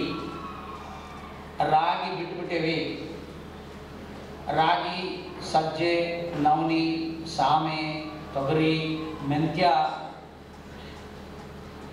ತರಕಾರಿ, ಮೊಳಕೆ ಕಾಳು ಇವನ್ನೆಲ್ಲ ಬಿಟ್ಟಿರೋದ್ರಿಂದ ನಮ್ಮ ದೇಹದಲ್ಲಿ ಏನಿದೆ, ಬಹುತೇಕ ಏನಿದೆ, ಅಕ್ಕಿ ಜಾಸ್ತಿ ಇದೆ. ಬೆಳಿಗ್ಗೆ ಇಡ್ಲಿ, ಅದರ ಜೊತೆಗೆ ವಡೆ, ಅದಾದಮೇಲೆ ಚಿತ್ರಾನ್ನ, ಇಲ್ಲ ಅಂತಂದರೆ ಅನ್ನ ಸಾಂಬಾರು, ಸಾಯಂಕಾಲಕ್ಕೆ ಅಕ್ಕಿ ದೋಸೆ. ಪರ್ಸೆಂಟೇಜ್ ಅಕ್ಕಿ ಜಾಸ್ತಿ ಇರೋದ್ರಿಂದ ನಮಗೆ ಗೊತ್ತಿಲ್ಲದೆ ಗ್ಲೂಕೋಸು 20 ಗ್ರಾಮು 30 ಗ್ರಾಮು ದೇಹಕ್ಕೆ ಹೋಗ್ತದೆ. ಆ ದೇಹದಲ್ಲಿರುವಂಥ ಗ್ಲೂಕೋಸನ್ನು ಶುದ್ಧೀಕರಿಸೋ ಅಂತ ಏನು ನಮ್ಮ ದೇಹದಲ್ಲಿದೆ ಅದು 10 ಗ್ರಾಮ್ ಮಾತ್ರ ಶುದ್ಧೀಕರಿಸ್ತದೆ, ಉಳಿದದ್ದನ್ನು ಹಾಗೆ ಬಿಟ್ಟು. ಅದೇ ಸಕ್ಕರೆ ಕಾಯಿಲೆ ಪರಿಣಮಿಸ್ತಾ ಇದೆ ಬಂಧುಗಳೇ. ನಾ ಹೇಳಿರೋ ಪದಾರ್ಥವನ್ನು ಸಕ್ಕರೆ ಕಾಯಿಲೆಯಲ್ಲಿರೋರು ಯಾವ ಹಣ್ಣು ತಿನ್ನಬೇಕು, ಏನೇನು ಪದಾರ್ಥ ತಿನ್ನಬೇಕು ಅಂತ ಹೇಳಿದ್ದೀನಿ. 10 ಗ್ರಾಮ್ ಮಾತ್ರ ದೇಹಕ್ಕೆ ಹೋಗುವಂಗೆ ನೀವು ಕಂಟ್ರೋಲ್ ಮಾಡ್ಕೊಳ್ಳಿ. ಐಸ್ ಕ್ರೀಮ್ ತಿಂದ್ರಂತೂ ಸಿಕ್ಕಾಪಟ್ಟೆ ಗ್ಲೂಕೋಸ್ ದೇಹದಲ್ಲಿ ಹೋಗುತ್ತೆ. ಅದು ಕೆಮಿಕಲ್ ಗ್ಲೂಕೋಸ್. ನೀವು ಯಾರು ವಿದ್ಯಾವಂತರಿದ್ದೀರಿ ಆಮೇಲೆ ಮೊಬೈಲಲ್ಲಿ ಹೊಡೀರಿ what is the meaning of delsin ಅಂತ ಹೊಡೀರಿ. What is the meaning of delsin, ಅದು ಐಸ್ ಕ್ರೀಮ್ನಲ್ಲಿದೆ. ಅದಕ್ಕೆ ಮಕ್ಕಳಿಗೆ ಟೈಪ್ 2 ಶುಗರ್ ಬರ್ತಾ ಇದೆ. ಶುಗರ್ನಲ್ಲಿ 20 ಟೈಪ್ ಇದೆ. ನೀವು ಹೆಚ್ಚು ಹಸಿ ತರಕಾರಿ, ವೆಜಿಟೇಬಲ್ ಸಲಾಡು, ಹಣ್ಣಿನ ಸಲಾಡು, ಮೊಳಕೆ ಕಾಳುಗಳು, ಮೆಂತ್ಯ ಮತ್ತು ಈ ಥರದ ಪದಾರ್ಥಗಳನ್ನು ಬಳಸಲಿಕ್ಕೆ ಶುರು ಮಾಡಿದ್ರೆ ಸಹಜವಾಗಿ ದೇಹಕ್ಕೆ 10 ಗ್ರಾಮ್ 7 ಗ್ರಾಮ್ ಹೋಗ್ಲಿಕ್ಕೆ ಶುರು ಮಾಡಿದ್ರೆ ಆಟೋಮೆಟಿಕ್ ಶುಗರ್ ಕಂಟ್ರೋಲ್ ಬಂದು. ನೀರು ಜಾಸ್ತಿ ಕುಡಿಬೇಕು. ಒಂದು 2-3 ಕಿಲೋಮೀಟ್ರ್ ವಾಕಿಂಗ್ ಹೋಗಿ ಬರ್ರಿ ದಿನ. ನೀವೇ ಕಿಂಗ್ ಆಗಿಬಿಡ್ತೀರಿ ಆರೋಗ್ಯದಲ್ಲಿ. ಅದ್ರ ಬದಲಿ ಏನು ಮಾಡ್ತಾರೆ, ಬಿಫೋರ್ ಮೀಲ್ಸ್ ಎಷ್ಟಿತ್ತು ಚೆಕ್ ಮಾಡ್ಕೊತಾರೆ, ಆಫ್ಟರ್ ಮೀಲ್ಸ್ ಎಷ್ಟಿತ್ತು ಚೆಕ್ ಮಾಡ್ತಾರೆ, ಅದನ್ನು ಬರೆದಿರ್ತಾರೆ. ನಮ್ಮ ಮುಂದೆ ಬಂದಾಗ ಇರ್ತಾರೆ, ನಂದು ಬಿಫೋರ್ ಮೀಲ್ಸ್ 300 ಇರ್ತದೆ, ಆಫ್ಟರ್ ಮೀಲ್ಸು 60 600 ಇರ್ತದೆ. ಅದನ್ನೊಂದಿಷ್ಟು ದಪ್ಪ ಫೈಲ್ ತರ್ತಾರೆ. ಇದನ್ನು ಹೇಳಿದ್ದು ಮಾಡೋಂಗಿಲ್ಲ. ಭಾಳ ಮಂದಿ ಹಾಗೇನೆ, ನಂದು ಸ್ಟೋನು 16.5 ಇದೆ ಅಂತ ಹೇಳ್ತಾರೆ. ಪಕ್ಕದಲ್ಲಿದ್ದ ನಿಂದು 16 ಇದ್ರೆ ನಂದು 20 ಇದೆ ಅಂತ ಹೇಳ್ತಾನೆ.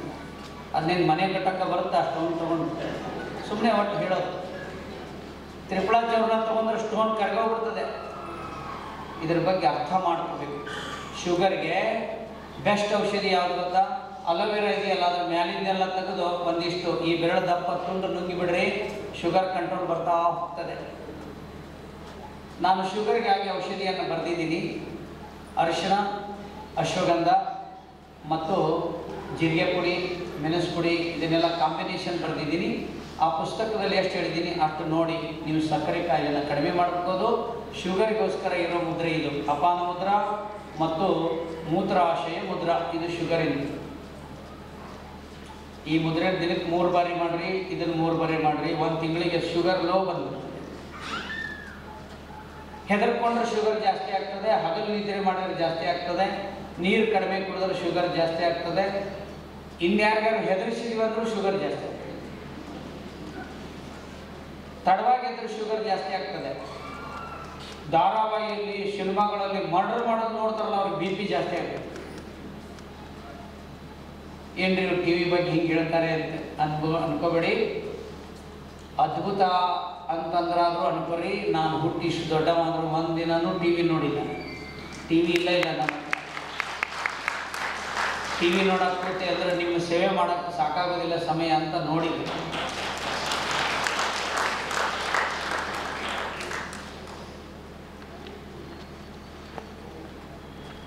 ಮುಂದಿನ ಅವಧಿನಲ್ಲಿ ಒಂದಿಷ್ಟು ಕಾಯಿಲೆಗಳ ಬಗ್ಗೆ ಹೇಳಿ ಒಂದಿಷ್ಟು ವನಸ್ಪತಿಗಳ ಬಗ್ಗೆ ಹೇಳ್ತೀನಿ. ಈ ಮೊದಲನೇ ಅವಧಿ ಇಷ್ಟೊತ್ತು ನಾನು ಇಂಟ್ರೊಡಕ್ಷನ್ ಆಗಿ ನಿಮಗೆ ಸಾಕಷ್ಟು ಸಂಗತಿಗಳನ್ನು ತಿಳಿಸಿದ್ದೀನಿ. ಒಂದು 4:10 ಈಗ ಬಿಡುವಿರ್ತದೆ, 20 ನಿಮಿಷ. ಅದಕ್ಕಿಂತ ಮೊದಲು ಒಂದಿಷ್ಟು ಐಟಮ್ ತೋರಿಸ್ತೀನಿ. ನಿಮಗೆ ಬೇಕಾಗಿರೋದನ್ನು ನೀವು ಹೊರಗಡೆ ತಗೊಂಡು ಮಾಡ್ಬೋದು. ಹೊಸದಾಗಿ ಬಂದವರಿಗೆ ಕೆಲವು ಮಾಹಿತಿ ಇಲ್ಲ, ಮತ್ತೊಮ್ಮೆ ಹೇಳ್ತೀನಿ. ಈಗ ಇಂಟ್ರೊಡಕ್ಷನ್ ಆಯಿತು, ಇನ್ನೊಂದು ಅವಧಿ ಕುತ್ಕೊಳ್ಳೋದಿದೆ. ಇನ್ನೊಂದು ಅವಧಿನಲ್ಲಿ 10-15 ನಿಮಿಷ ಮಾತ್ರ ಮಾಹಿತಿ ಕೊಡ್ತೀನಿ. ಆಮೇಲೆ ನಿಮ್ಮ ಪ್ರಶ್ನೆಗಳಿಗೆ ಉತ್ತರ ಕೊಡುವಂಥ ಕಾರ್ಯ ನಡೀತದೆ. ಎರಡನೇ ಅವಧಿ ಆದಮೇಲೆ ಯಾರಿಗಾದರೂ ಇಂತಿಂಥ ಕಾಯಿಲೆಗೆ ಏನು ಔಷಧಿ ಇದೆ ಈಗಾಗಲೇ ಹೇಳಿದ್ದೀನಿ, ಇನ್ನೊಂದಿಷ್ಟು ಕಾಯಿಲೆಗಳ ಬಗ್ಗೆ ಔಷಧಿ ಹೇಳೋದನ್ನು ಮಾಡ್ತೀನಿ. ಯಾರು ಕ್ಯಾನ್ಸರು ಮತ್ತು HIV ಮತ್ತು ಸೊರಿಯಾಸಿಸ್ ಇದೆ ಅನ್ನುವಂಥವ್ರು ಇಲ್ಲೇನು ನನ್ನ ಬಗ್ಗೆ ಚರ್ಚೆ ಮಾಡೋದು ಬೇಡ. ಸಾಮಾನ್ಯ ಇದ್ದರೆ ನೀವು ಮಾಡ್ಕೋತೀನಿ ಅನ್ನೋ ಪುಸ್ತಕ ನೋಡಿ ಮಾಡ್ಬೋದು. ಸೊರಿಯಾಸಿಸ್ ಮತ್ತು HIV ಮತ್ತು ಕ್ಯಾನ್ಸರ್ ಇರೋರು ಬೆಂಗಳೂರಿನಲ್ಲಿ ನಾವು HN ಕಲಾಕ್ಷೇತ್ರಕ್ಕೆ ಬಂದಿದ್ವಿ ಅಂತ ಹೇಳಿದರೆ ಬುಧವಾರ ದಿನ ಬಂದ ತಕ್ಷಣ ಅವ್ರಿಗೆ ಔಷಧಿ ಕೊಡುವಂಥ ವ್ಯವಸ್ಥೆ ಮಾಡ್ತೀವಿ. ಯಾರಿಗೆ ಪೇಷಂಟಿಗೆ ನಮ್ಮ ಊರವರೆಗೆ ಬರೋಕ್ಕಾಗಿಲ್ಲ, ಇಲ್ಲಿ ಬಂದಿದ್ದಾರೆ ಅಂತಂದ್ರೆ ಅವ್ರ ನಾಡಿ ಪರೀಕ್ಷೆಯನ್ನು ನಾನು ಹೊರಗಡೆ ಬಂದು ಮಾಡ್ತೀನಿ. ಅದು ಬಿಟ್ಟು ಸಣ್ಣ ಪುಟ್ಟದಕ್ಕೆಲ್ಲ ಕೇಳ್ಕೊತ ಕೂತ್ರೆ ನಿಮಗೆ ಮುಖ್ಯವಾಗಿರೋ ಸಂಗತಿಯನ್ನು ಕೇಳಲಿಕ್ಕೆ ಬರೋದಿಲ್ಲ. ಅದಕ್ಕೋಸ್ಕರ ಇದನ್ನು ಮಾಹಿತಿ ಗಮನದಲ್ಲಿಟ್ಕೊಳ್ಳಿ. ಎರಡನೇ ಅವಧಿಲಿ ಕೆಲವು ವಿಷಯಗಳನ್ನು ಹೇಳೋದಿದೆ. ಅದಕ್ಕಿಂತ ಮೊದಲು ಇಲ್ಲಿ ಹೊರಗಡೆ ಇರುವಂಥದ್ದು ನಾಗರಬಾವಿಲಿರುವಂಥ ಸನಾತನ ಆರ್ಗ್ಯಾನಿಕ್ಸ್ನವರು, ಅದಕ್ಕೆ ಸಂಬಂಧಪಟ್ಟವ್ರು ಯಾರಿದ್ದಾರೆ ಅವರು ಒಳಗಡೆ ಬರ್ತಾರೆ, ಅವ್ರಿಗಾಗಲೇ ಗೊತ್ತಾಗಿದೆ. ಆಮೇಲೆ ನನ್ನ ಪ್ರಾಡಕ್ಟನ್ನು ಯಾರ್ಯಾರು ತಯಾರು ಮಾಡ್ತಾರೆ ಅನ್ನೋದನ್ನು ಎರಡನೇ ಅವಧಿಯಲ್ಲಿ ಅವರ ಪರಿಚಯವನ್ನು ಮಾಡಿಕೊಡ್ತೀನಿ. ಅವ್ರ ನಂಬರ್ ತಗೊಂಡು ನಮ್ಮ ಪ್ರಾಡಕ್ಟನ್ನು ನೀವು ನೇರವಾಗಿಯೂ ಕೂಡ ಅವ್ರ ಜೊತೆಗೆ ತರಿಸ್ಕೋಬೋದು. ಅವ್ರ ಪರಿಚಯವನ್ನು ಮಾಡಿಕೊಡ್ತೀನಿ. ನಮ್ಮದೇ ಪ್ರಾಡಕ್ಟು, ಅವರು ತಯಾರು ಚೆನ್ನಾಗಿ ಮಾಡ್ತಾರಂತ ಅವ್ರಿಗೆ ಕೊಟ್ಟಿದ್ದೀವಿ. ಇದು ಸಿರ್ಸಿನಲ್ಲಿ ತಯಾರಾಗ್ತದೆ. ಇದು ಕೊರೋನಾ ಕಾಲಘಟ್ಟದಲ್ಲಿ ತಯಾರು ಮಾಡಿರ್ತಕ್ಕಂಥ ಔಷಧಿ. ನಾವು ಕೊರೋನಾ ಬಂದ ಸಂದರ್ಭದಲ್ಲಿ ಇದನ್ನು ಕರ್ನಾಟಕದಲ್ಲಿ 1,00,000 ಜನರಿಗೆ ಇದನ್ನು ಉಚಿತವಾಗಿ ಕೊಡುವಂಥ ವ್ಯವಸ್ಥೆಯನ್ನು ಮಾಡಿದ್ವಿ. 1,00,000 ಜನರಿಗೆ. ನಾನು ನನ್ನ ಮನೆಯಿಂದ ಇದನ್ನು 10,000 ಜನರಿಗೆ ಇದನ್ನು ಉಚಿತವಾಗಿ ಕೊಡ್ತೀನಿ. ಯಾರಿಗೆ ಕೊರೋನಾ ಬಂದಿತ್ತೋ ಅವರೆಲ್ಲರೂ ಸಹಿತ ಇದರಿಂದ ಆರಾಮಾಗಿದ್ದಾರೆ. ಕೆಮ್ಮು, ನೆಗಡಿ, ಕಫ, ಅಸ್ತಮಾ, ಅಲರ್ಜಿ ಮತ್ತು ಜ್ವರ ಬರುವಂಥವರು, ಬಂದಿರೋರು ಬರೋದನ್ನು ತಡಿಲಿಕ್ಕೆ ಮಕ್ಕಳಿರಲಿ ದೊಡ್ಡವರಿರಲಿ ಅವರಿಗೆ ಉಪಯೋಗ ಮಾಡಲಿಕ್ಕೆ ಸೈಂಟೋನ್, ಫ್ಲೂಟೋನ್ ಅಂತ ಹೆಸರಿಟ್ಟಿದ್ದೀವಿ. ಮಕ್ಕಳಿಗೆ ಅರ್ಧ ಚಮಚ ಬಿಸಿನೀರಲ್ಲಿ ಹಾಕಿ ಕೊಡಬೇಕು, ದೊಡ್ಡವರಿಗೆ 1 ಚಮಚ ಬಿಸಿನೀರಲ್ಲಿ ಹಾಕಿ ಕುಡಿಸೋದು. ಇದು 3 ವರ್ಷಗಳ ಕಾಲ. ಇದರದ್ದು ಎಕ್ಸ್ಪೈರಿ ಡೇಟ್ ಇಲ್ಲ. ನೀವು ಬೇಕಂದಿರೋರು ಇದನ್ನು ಮನೆಯಲ್ಲಿ ಇಟ್ಕೋಬಹುದು. ಇದು ಹೊರಗಡೆ ಮಾರಾಟಕ್ಕೆ ಸಿಗುತ್ತೆ. ಇನ್ನು ಮುಂದೆ ಸನಾತನ ಆರ್ಗ್ಯಾನಿಕ್ ಶಾಪಲ್ಲಿ ಇದು ಸಿಗುತ್ತೆ. ಇದು ಒಂದು. ದೇಶಿ ಹಸುವಿನ ತುಪ್ಪವನ್ನು ನಾವು ಸಮಾಜಕ್ಕೆ ಕೊಡಬೇಕು ಅನ್ನೋ ದೃಷ್ಟಿಯಿಂದ ಗೋಶಾಲೆಗಳ ಜೊತೆಗೆ, ಇಲ್ಲೊಬ್ಬರು ಗೋಶಾಲೆಯಲ್ಲಿ ಕೆಲಸ ಮಾಡೋರು ಬಂದಿದ್ದಾರೆ, ಅವ್ರನ್ನಾಗಲೇ ಪರಿಚಯ ಮಾಡಿಕೊಡ್ತೀನಿ. ಅವರು ವಿದೇಶದಲ್ಲಿದ್ದರು, ದೊಡ್ಡ ಸಂಬಳ ಇದ್ದವರಿಗೆ ವಿದೇಶದಲ್ಲಿ ಕೊರೋನಾ ಕಾಲಘಟ್ಟದಲ್ಲಿ ಬಿಟ್ಟು ಬಂದು ಈಗ 600 ಹಸುಗಳನ್ನು ಮಾಡಿಕೊಂಡು ಅವ್ರು ಗೋವಿನ ತುಪ್ಪವನ್ನು ವಿದೇಶಕ್ಕೆ ಕಳಿಸಿಕೊಡುವಂಥ ಕೆಲಸ ಮಾಡ್ತಾ ಇದ್ದಾರೆ. ಅವ್ರು ಪರಿಚಯ ಮಾಡಿಕೊಡ್ತೀನಿ ಆಮೇಲೆ. ಆ ರೀತಿ ನಾವು ಗೋಶಾಲೆಗಳ ಜೊತೆಗೆ ಇದಕ್ಕೆ ಇನ್ನೊಂದನ್ನು ಮಿಕ್ಸ್ ಮಾಡಿದ್ರೆ ಪಾಪ ಬರುತ್ತೆ ಅಂತ ತಿಳ್ಕೊಂಡಿರೋರ ಹತ್ರ ನಾವು ಗೋವಿನ ತುಪ್ಪವನ್ನು ಸಂಗ್ರಹ ಮಾಡ್ತೀವಿ. ಇದು ಬೇಕಂದ್ರೆ ಹೊರಗಡೆ ಇದೆ, ನೀವು ತಗೋಬಹುದು. ಗೌಮೂತ್ರದ ಅರ್ಕ ಇದೆಯಲ್ಲ, ಇದು 32 ರೋಗಗಳ ಮೇಲೆ ಪ್ರಯೋಗ ಆಗಿದೆ. ಅದಕ್ಕಾಗಿ ಗೋಮೂತ್ರದ ಅರ್ಕ ಹೊರಗಡೆ ಸಿಗ್ತದೆ. ಜನರಲ್ ಆಗಿ ಎಲ್ಲರೂ ತಗೋಬಹುದು ಮತ್ತು ಔಷಧಿಗಾಗಿ ಇದನ್ನು ಉಪಯೋಗಿಸ್ಬೋದು. ಗೋಮೂತ್ರ ಅರ್ಕಿನ ಅಂದರೆ ಗೋಮೂತ್ರವನ್ನು 10 ಲೀಟರನ್ನು ಬಾಷ್ಪೀಕರಿಸಿ ತೆಗೆದಿರ್ತಾರೆ. 4 ಲೀಟರ್ ಬರ್ತದೆ. ಇದು ಭಾಳ ವರ್ಷಗಳ ಕಾಲ ಕೆಡಂಗಿಲ್ಲ. ಇದಕ್ಕೆ ಗೋಮೂತ್ರದ ಅರ್ಕ್ ಅಂತ ಹೇಳ್ತಾರೆ. ಜನರಲ್ ಆಗಿ ಎಲ್ಲರೂ ತಗೋಬೋದು, ಮಕ್ಕಳಿಗೂ ಕೊಡ್ಬೋದು. ಸ್ವಲ್ಪ ತಜ್ಞರನ್ನು ಕೇಳಿ ತಗೊಂಡ್ರೆ ತುಂಬ ಒಳ್ಳೆಯದು, ಸಿಗುತ್ತೆ. ವಿಭೂತಿ ಸಿಗೋದಿಲ್ಲ ಹೊರಗಡೆ, ಶುದ್ಧವಾಗಿರೋದು. ದೇಶಿ ಆಕಳ ಸಗಣಿಯಿಂದ ಮಾಡಿರ್ತಕ್ಕಂಥ, ಬೆರಣಿಯಿಂದ ತಯಾರು ಮಾಡಿರ್ತಕ್ಕಂಥ ವಿಭೂತಿ. ನಾವು ಯಾವ್ಯಾವುದೋ ಪೌಡರ್ ಹಚ್ಕೋತೀವಿ, ಆ ಪೌಡರ್ ಎದರಲ್ಲೇ ಮಾಡಿರ್ತಾರೆ ಅಂತ ನಮಗೆ ಗೊತ್ತಿಲ್ಲ. ಶಾಂಪಲ್ಗೆ ಹೇಳ್ತೀನಿ, ಯಾರು ಲಿಪ್ಸ್ಟಿಕ್ ಹಚ್ಕೋತಾರೆ ಅದನ್ನು ಮಂಗನ ರಕ್ತದಿಂದ ತಯಾರು ಮಾಡ್ತಾರೆ. ಅದ್ರ ಬದಲಿ ಬೀಟ್ರೂಟ್ ಬಣ್ಣ ಹಚ್ಕೊಂಡ್ರೆ ಎಷ್ಟೋ ಚೆನ್ನಾಗಿರ್ತದೆ. ಇಲ್ಲ ಕೇಸರಿನ ನಿಂಬೆ ಹಣ್ಣಲ್ಲಿ ಹಾಕಿಬಿಟ್ಟು ಆ ಕೇಸರಿ ಬಣ್ಣ ಹಚ್ಕೊಂಡ್ರೆ ಚೆನ್ನಾಗಿರ್ತದೆ. ಈ ವಿಭೂತಿಯನ್ನು ಕೈಗೆ ಹಚ್ಕೊಂಡು ಮುಖಕ್ಕೆ ಹಚ್ಕೊಂಡು ಬಿಟ್ರೆ ಸಾಯಂಕಾಲದವರೆಗೂ ಮುಖದಲ್ಲಿ ಯಾವುದೇ ಥರದ ತೊಂದರೆ ಆಗೋದಿಲ್ಲ ಅಂತ ವಿಶೇಷವಾಗಿ ಸಂಸ್ಕಾರ ವಿಭೂತಿ, ಕ್ರಿಯಾಭಸ್ಮ ಅಂತ ಕರೀತಾರೆ, ಅದು ಸಿಗುತ್ತೆ. ಇದು ನೋಡಿ, ಮಾರುಕಟ್ಟೆಯಲ್ಲಿ ಬೇಕಾದಷ್ಟು ಥರ ಇದ್ದಾವೆ. ನಾನೇ ಯೋಚನೆ ಮಾಡಿದೆ, ನಮ್ಮ ಹತ್ರ ಬರೋರಿಗೆ ಕೊಡೋಣ ಒಂದು ಅಂಥೇಳಿ ಆರ್ಗ್ಯಾನಿಕ್ ಆಗಿ ಬೆಳೆದಿರುವಂಥ ಪದಾರ್ಥಗಳನ್ನು ಸಂಶೋಧನೆ ಮಾಡಿ ನಾನಾ ಥರದ ಧಾನ್ಯಗಳನ್ನು ಮೊಳಕೆ ಬರೆಸಿ ಅದನ್ನು ಬಿಸಿಲಿನಲ್ಲಿ ಒಣಗಿಸಿ ಹಸು ತುಪ್ಪದಿಂದ ಹುರಿದು ಮನುಷ್ಯನ ದೇಹಕ್ಕೆ ಬೇಕಾಗಿರುವಂಥ ಪೋಷಕಾಂಶಗಳ ಕೊರತೆ ಏನಾಗಿದೆ ಇವತ್ತು, ರೆಸಿಸ್ಟೆನ್ಸ್ ಕಡಿಮೆಗೆ, ಅದಕ್ಕೋಸ್ಕರ ಶ್ರೀ ಚಮತ್ಕಾರಿ ಚೂರ್ಣ ಅನ್ನೋ ಹೆಸರಿನ ಮೇಲೆ ಇದನ್ನು ನಾವು ತಯಾರು ಮಾಡಿದ್ವಿ. ತಯಾರು ಮಾಡಿ ಇದನ್ನು ಸರ್ಕಾರಕ್ಕೆ ಕೊಟ್ಟಾಗ ಇದಕ್ಕೆ ಟೆಸ್ಟ್ ಮಾಡಿದ ಮೇಲೆ ಕೊಟ್ಟರು. ಇದು ಅದ್ಭುತವಾಗಿದೆ ಅಂತ ಕೊಟ್ಟರು. ಇದಕ್ಕೆ ನನ್ನ ಹಿಂದೆ ಫೋಟೋ ಇದೆ, ಇಲ್ಲಿ ನನ್ನ ಲೈಸೆನ್ಸ್ ಇದೆ. ಇದನ್ನು ಈ ಪೆಟ್ಟಿಗೆನೂ ಕೊಡಬಾರ್ದು ಅಂಥೇಳಿ ಈಗ ಯೋಚನೆ ಮಾಡಿ ಈ ಥರದ ಬ್ಯಾಗನ್ನು ತಯಾರು ಮಾಡಿದ್ದೀವಿ. ಪರಿಸರ ಸ್ನೇಹಿಯಾಗಿರಲಿ, ಇದರಲ್ಲಿ ದೇವರಿಗೆ ಹೋಗುವಾಗ ಒಂದು ತೆಂಗಿನಕಾಯಿ ಏನಾದ್ರು ತೊಗೊಂಡು ಹೋಗಲಿ, ಸಂತೆಗೆ ಹೋದರೆ ಒಂದು 1/4 kg ಏನಾದ್ರು ಅರ್ಧ kg ತೊಗೊಂಡು ಬರಲಿ ಅಂಥೇಳಿ ಈ ಥರದ ಬ್ಯಾಗನ್ನು ರೆಡಿ ಮಾಡಿಸಿದ್ದೀವಿ.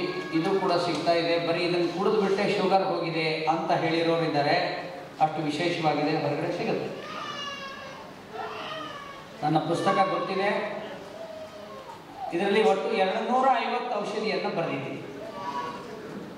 ಎಲ್ಲದಕ್ಕೂ ನೀವು ಏನು ಬೇಕಾದ್ರೂ ತಗೊಳ್ಳಿ.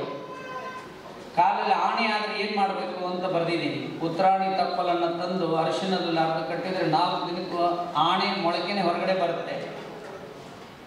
ಚೇಳು ಕಚ್ಚಿದ್ರೆ ಏನು ಮಾಡಬೇಕು ಅಂತಂದ್ರೆ ಏಲಕ್ಕಿಯನ್ನು ತಿಂದುಬಿಟ್ಟು ಅವನು ಕಿವಿಲಿ ಊದಿಬಿಟ್ರೆ ಸಾಕು ಚೇಳಿನ ವಿಷ ಇಳಿದು ಬಿಡ್ತದೆ ಅಂತ ಬರೆದಿದ್ದೀನಿ. ಇಂಥ ನೂರಾರು ವಿಷಯಗಳನ್ನು ಬರೆದಿದ್ದೀನಿ. ಸಣ್ಣದೊಂದು ಇತ್ತಲ್ಲಿ ಇದೆಯಾ? ಸಣ್ಣ ತಂದಿಲ್ವಾ? ತಂದಿಲ್ಲ. ಈ ಪುಸ್ತಕ ಓದಿ ನಾನು ಹೇಳಿರುವ ಆಧಾರದ ಮೇಲೆ ನೀವು ಯಾವುದಾದ್ರೂ ತೆಗೀರಿ. ಅದರೊಳಗಡೆ ನಾರ್ಮಲ್ ಡೆಲಿವರಿ ಆದಾಗ ಏನು ಮಾಡಬೇಕು ಆಗಬೇಕು ಅಂದ್ರೂ ಬರ್ದಿದ್ದೀನಿ. ರಕ್ತಹೀನತೆ ಆದರೆ ಏನು ಮಾಡಬೇಕು ಅಂತ ಬರ್ದಿದ್ದೀನಿ. ಮಕ್ಕಳಾಗಿಲ್ಲ ಮಹಿಳೆಗೆ ಅಂದರೆ ಏನು ಮಾಡಬೇಕು ಅಂತ ಬರ್ದಿದ್ದೀನಿ. ಜಾಂಡಿಸ್ಗೂ ಕೂಡ ಬರ್ದಿದ್ದೀನಿ.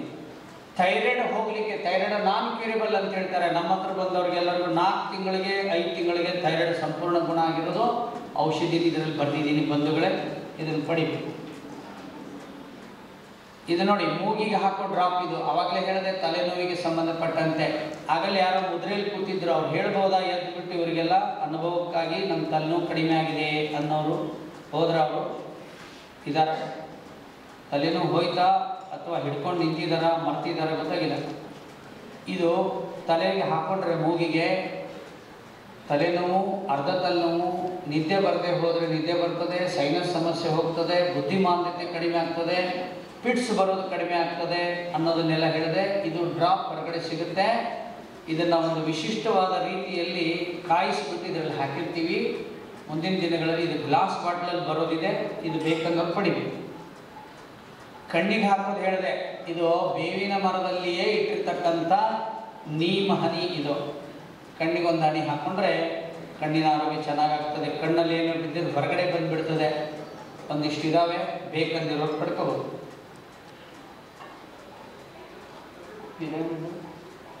ಇಲ್ವಾ? ತಂದಿಲ್ಲ. ಹಾಂ ನೋಡಿ, ಇದು ಅಗ್ನಿಹೋತ್ರ ಅಂತ. ಇಲ್ಲಿರೋರು ಯಾರು ಬಂಧುಗಳು ಅಗ್ನಿಹೋತ್ರ ನಾವು ಮಾಡ್ತಾ ಇದ್ದೀವಿ ಅನ್ನೋರು ಯಾರಾದ್ರು ಇದ್ದರೆ ಸ್ವಲ್ಪ ಕೈ ಮೇಲೆ ಮಾಡಿ. ತುಂಬ ಜನ ಮಾಡ್ತಾ ಇದ್ದಾರೆ. ಯಾರಾದರೂ ಒಬ್ರದ್ದು ಅನುಭವ ಹೇಳ್ಬೋದಾ? ಇದನ್ನು ಮಾಡಿದ್ರೆ ನಮ್ಮ ಮನೆಯಲ್ಲಿ ಏನೇನು ಅನುಕೂಲ ಆಗಿದೆ ಅಂತ ಯಾರಾದರೂ ಹೇಳ್ಬೋದಮ್ಮ? ಎಷ್ಟು ವರ್ಷದಿಂದ ಮಾಡ್ತಾ ಇದ್ದೀರಿ? ಆಮೇಲೆ ಹಂಚ್ಕೊಳ್ಳಿರಂತೆ. ಇಂಗ್ಲೆಂಡಿನ ವಿಶ್ವವಿದ್ಯಾಲಯ, ಬೇರೆ ಬೇರೆ ದೇಶಗಳ ವಿಶ್ವವಿದ್ಯಾಲಯ ಮತ್ತು ಭಾರತದ ವಿಶ್ವವಿದ್ಯಾಲಯಗಳು ಸಹಿತ ಇದರ ಮೇಲೆ ಸಂಶೋಧನೆಯನ್ನು ಮಾಡಿವೆ. ಭೂಪಾಲದಲ್ಲಿ ಅನಿಲ ದುರಂತ ಆದಾಗ ಬಹಳ ದೊಡ್ಡ ಪ್ರಮಾಣದಲ್ಲಿ ಜನ ಸತ್ತೋದ್ರು. ಒಂದು ಮನೆಯಲ್ಲಿ ಯಾರಿಗೂ ತೊಂದರೆ ಆಗಿರಲಿಲ್ಲ, ಯಾರು ಸತ್ತಿರಲಿಲ್ಲ. ಆ ಮನೆ ಈಗಲೂ ಕೂಡ ಭೂಪಾಲದಲ್ಲಿದೆ. ನಮ್ಮ ದೇಶದ ಅತ್ಯಂತ ಶ್ರೇಷ್ಠವಾಗಿರ್ತಕ್ಕಂಥ, ಜಗತ್ತಿನ ಶ್ರೇಷ್ಠ ರಾಷ್ಟ್ರಪತಿಗಳಾಗಿ ಹೋದಂಥ APJ ಅಬ್ದುಲ್ ಕಲಾಂ ಅವರು ಆ ಮನೆಗೆ ಭೇಟಿ ಕೊಟ್ಟಿದ್ದರು. ಭೂಪಾಲದ ಅನಿಲ ದುರಂತ ಆದಮೇಲೆ ಈ ಮನೆಯಲ್ಲಿ ಯಾಕೆ ತೊಂದರೆ ಆಗಿಲ್ಲ ಅಂಥೇಳಿ ಅದನ್ನು ಉದ್ದೇಶಪೂರ್ವಕ ದುರಂತ ಮಾಡಿರೋರು ಬಂದು ಆ ಮನೆಯಲ್ಲಿ ಚೆಕ್ ಮಾಡಿದರು. ಆ ಮನೆಯ ಮಾಲೀಕರು ಹೇಳಿದರು, ನಿಮ್ಮದು ದುರಂತ ಏನಾಯಿತು, ಲೀಕ್ ಆಗಿತ್ತು ನಿಮ್ಮದು ಅನಿಲ. ಆ ಸಮಯದಲ್ಲಿ ನಮ್ಮ ಮನೆಯಲ್ಲಿ ನಾವು ಅಗ್ನಿಹೋತ್ರ ಮಾಡ್ತಾ ಇದ್ವಿ ಅಂತ ಹೇಳಿದರು.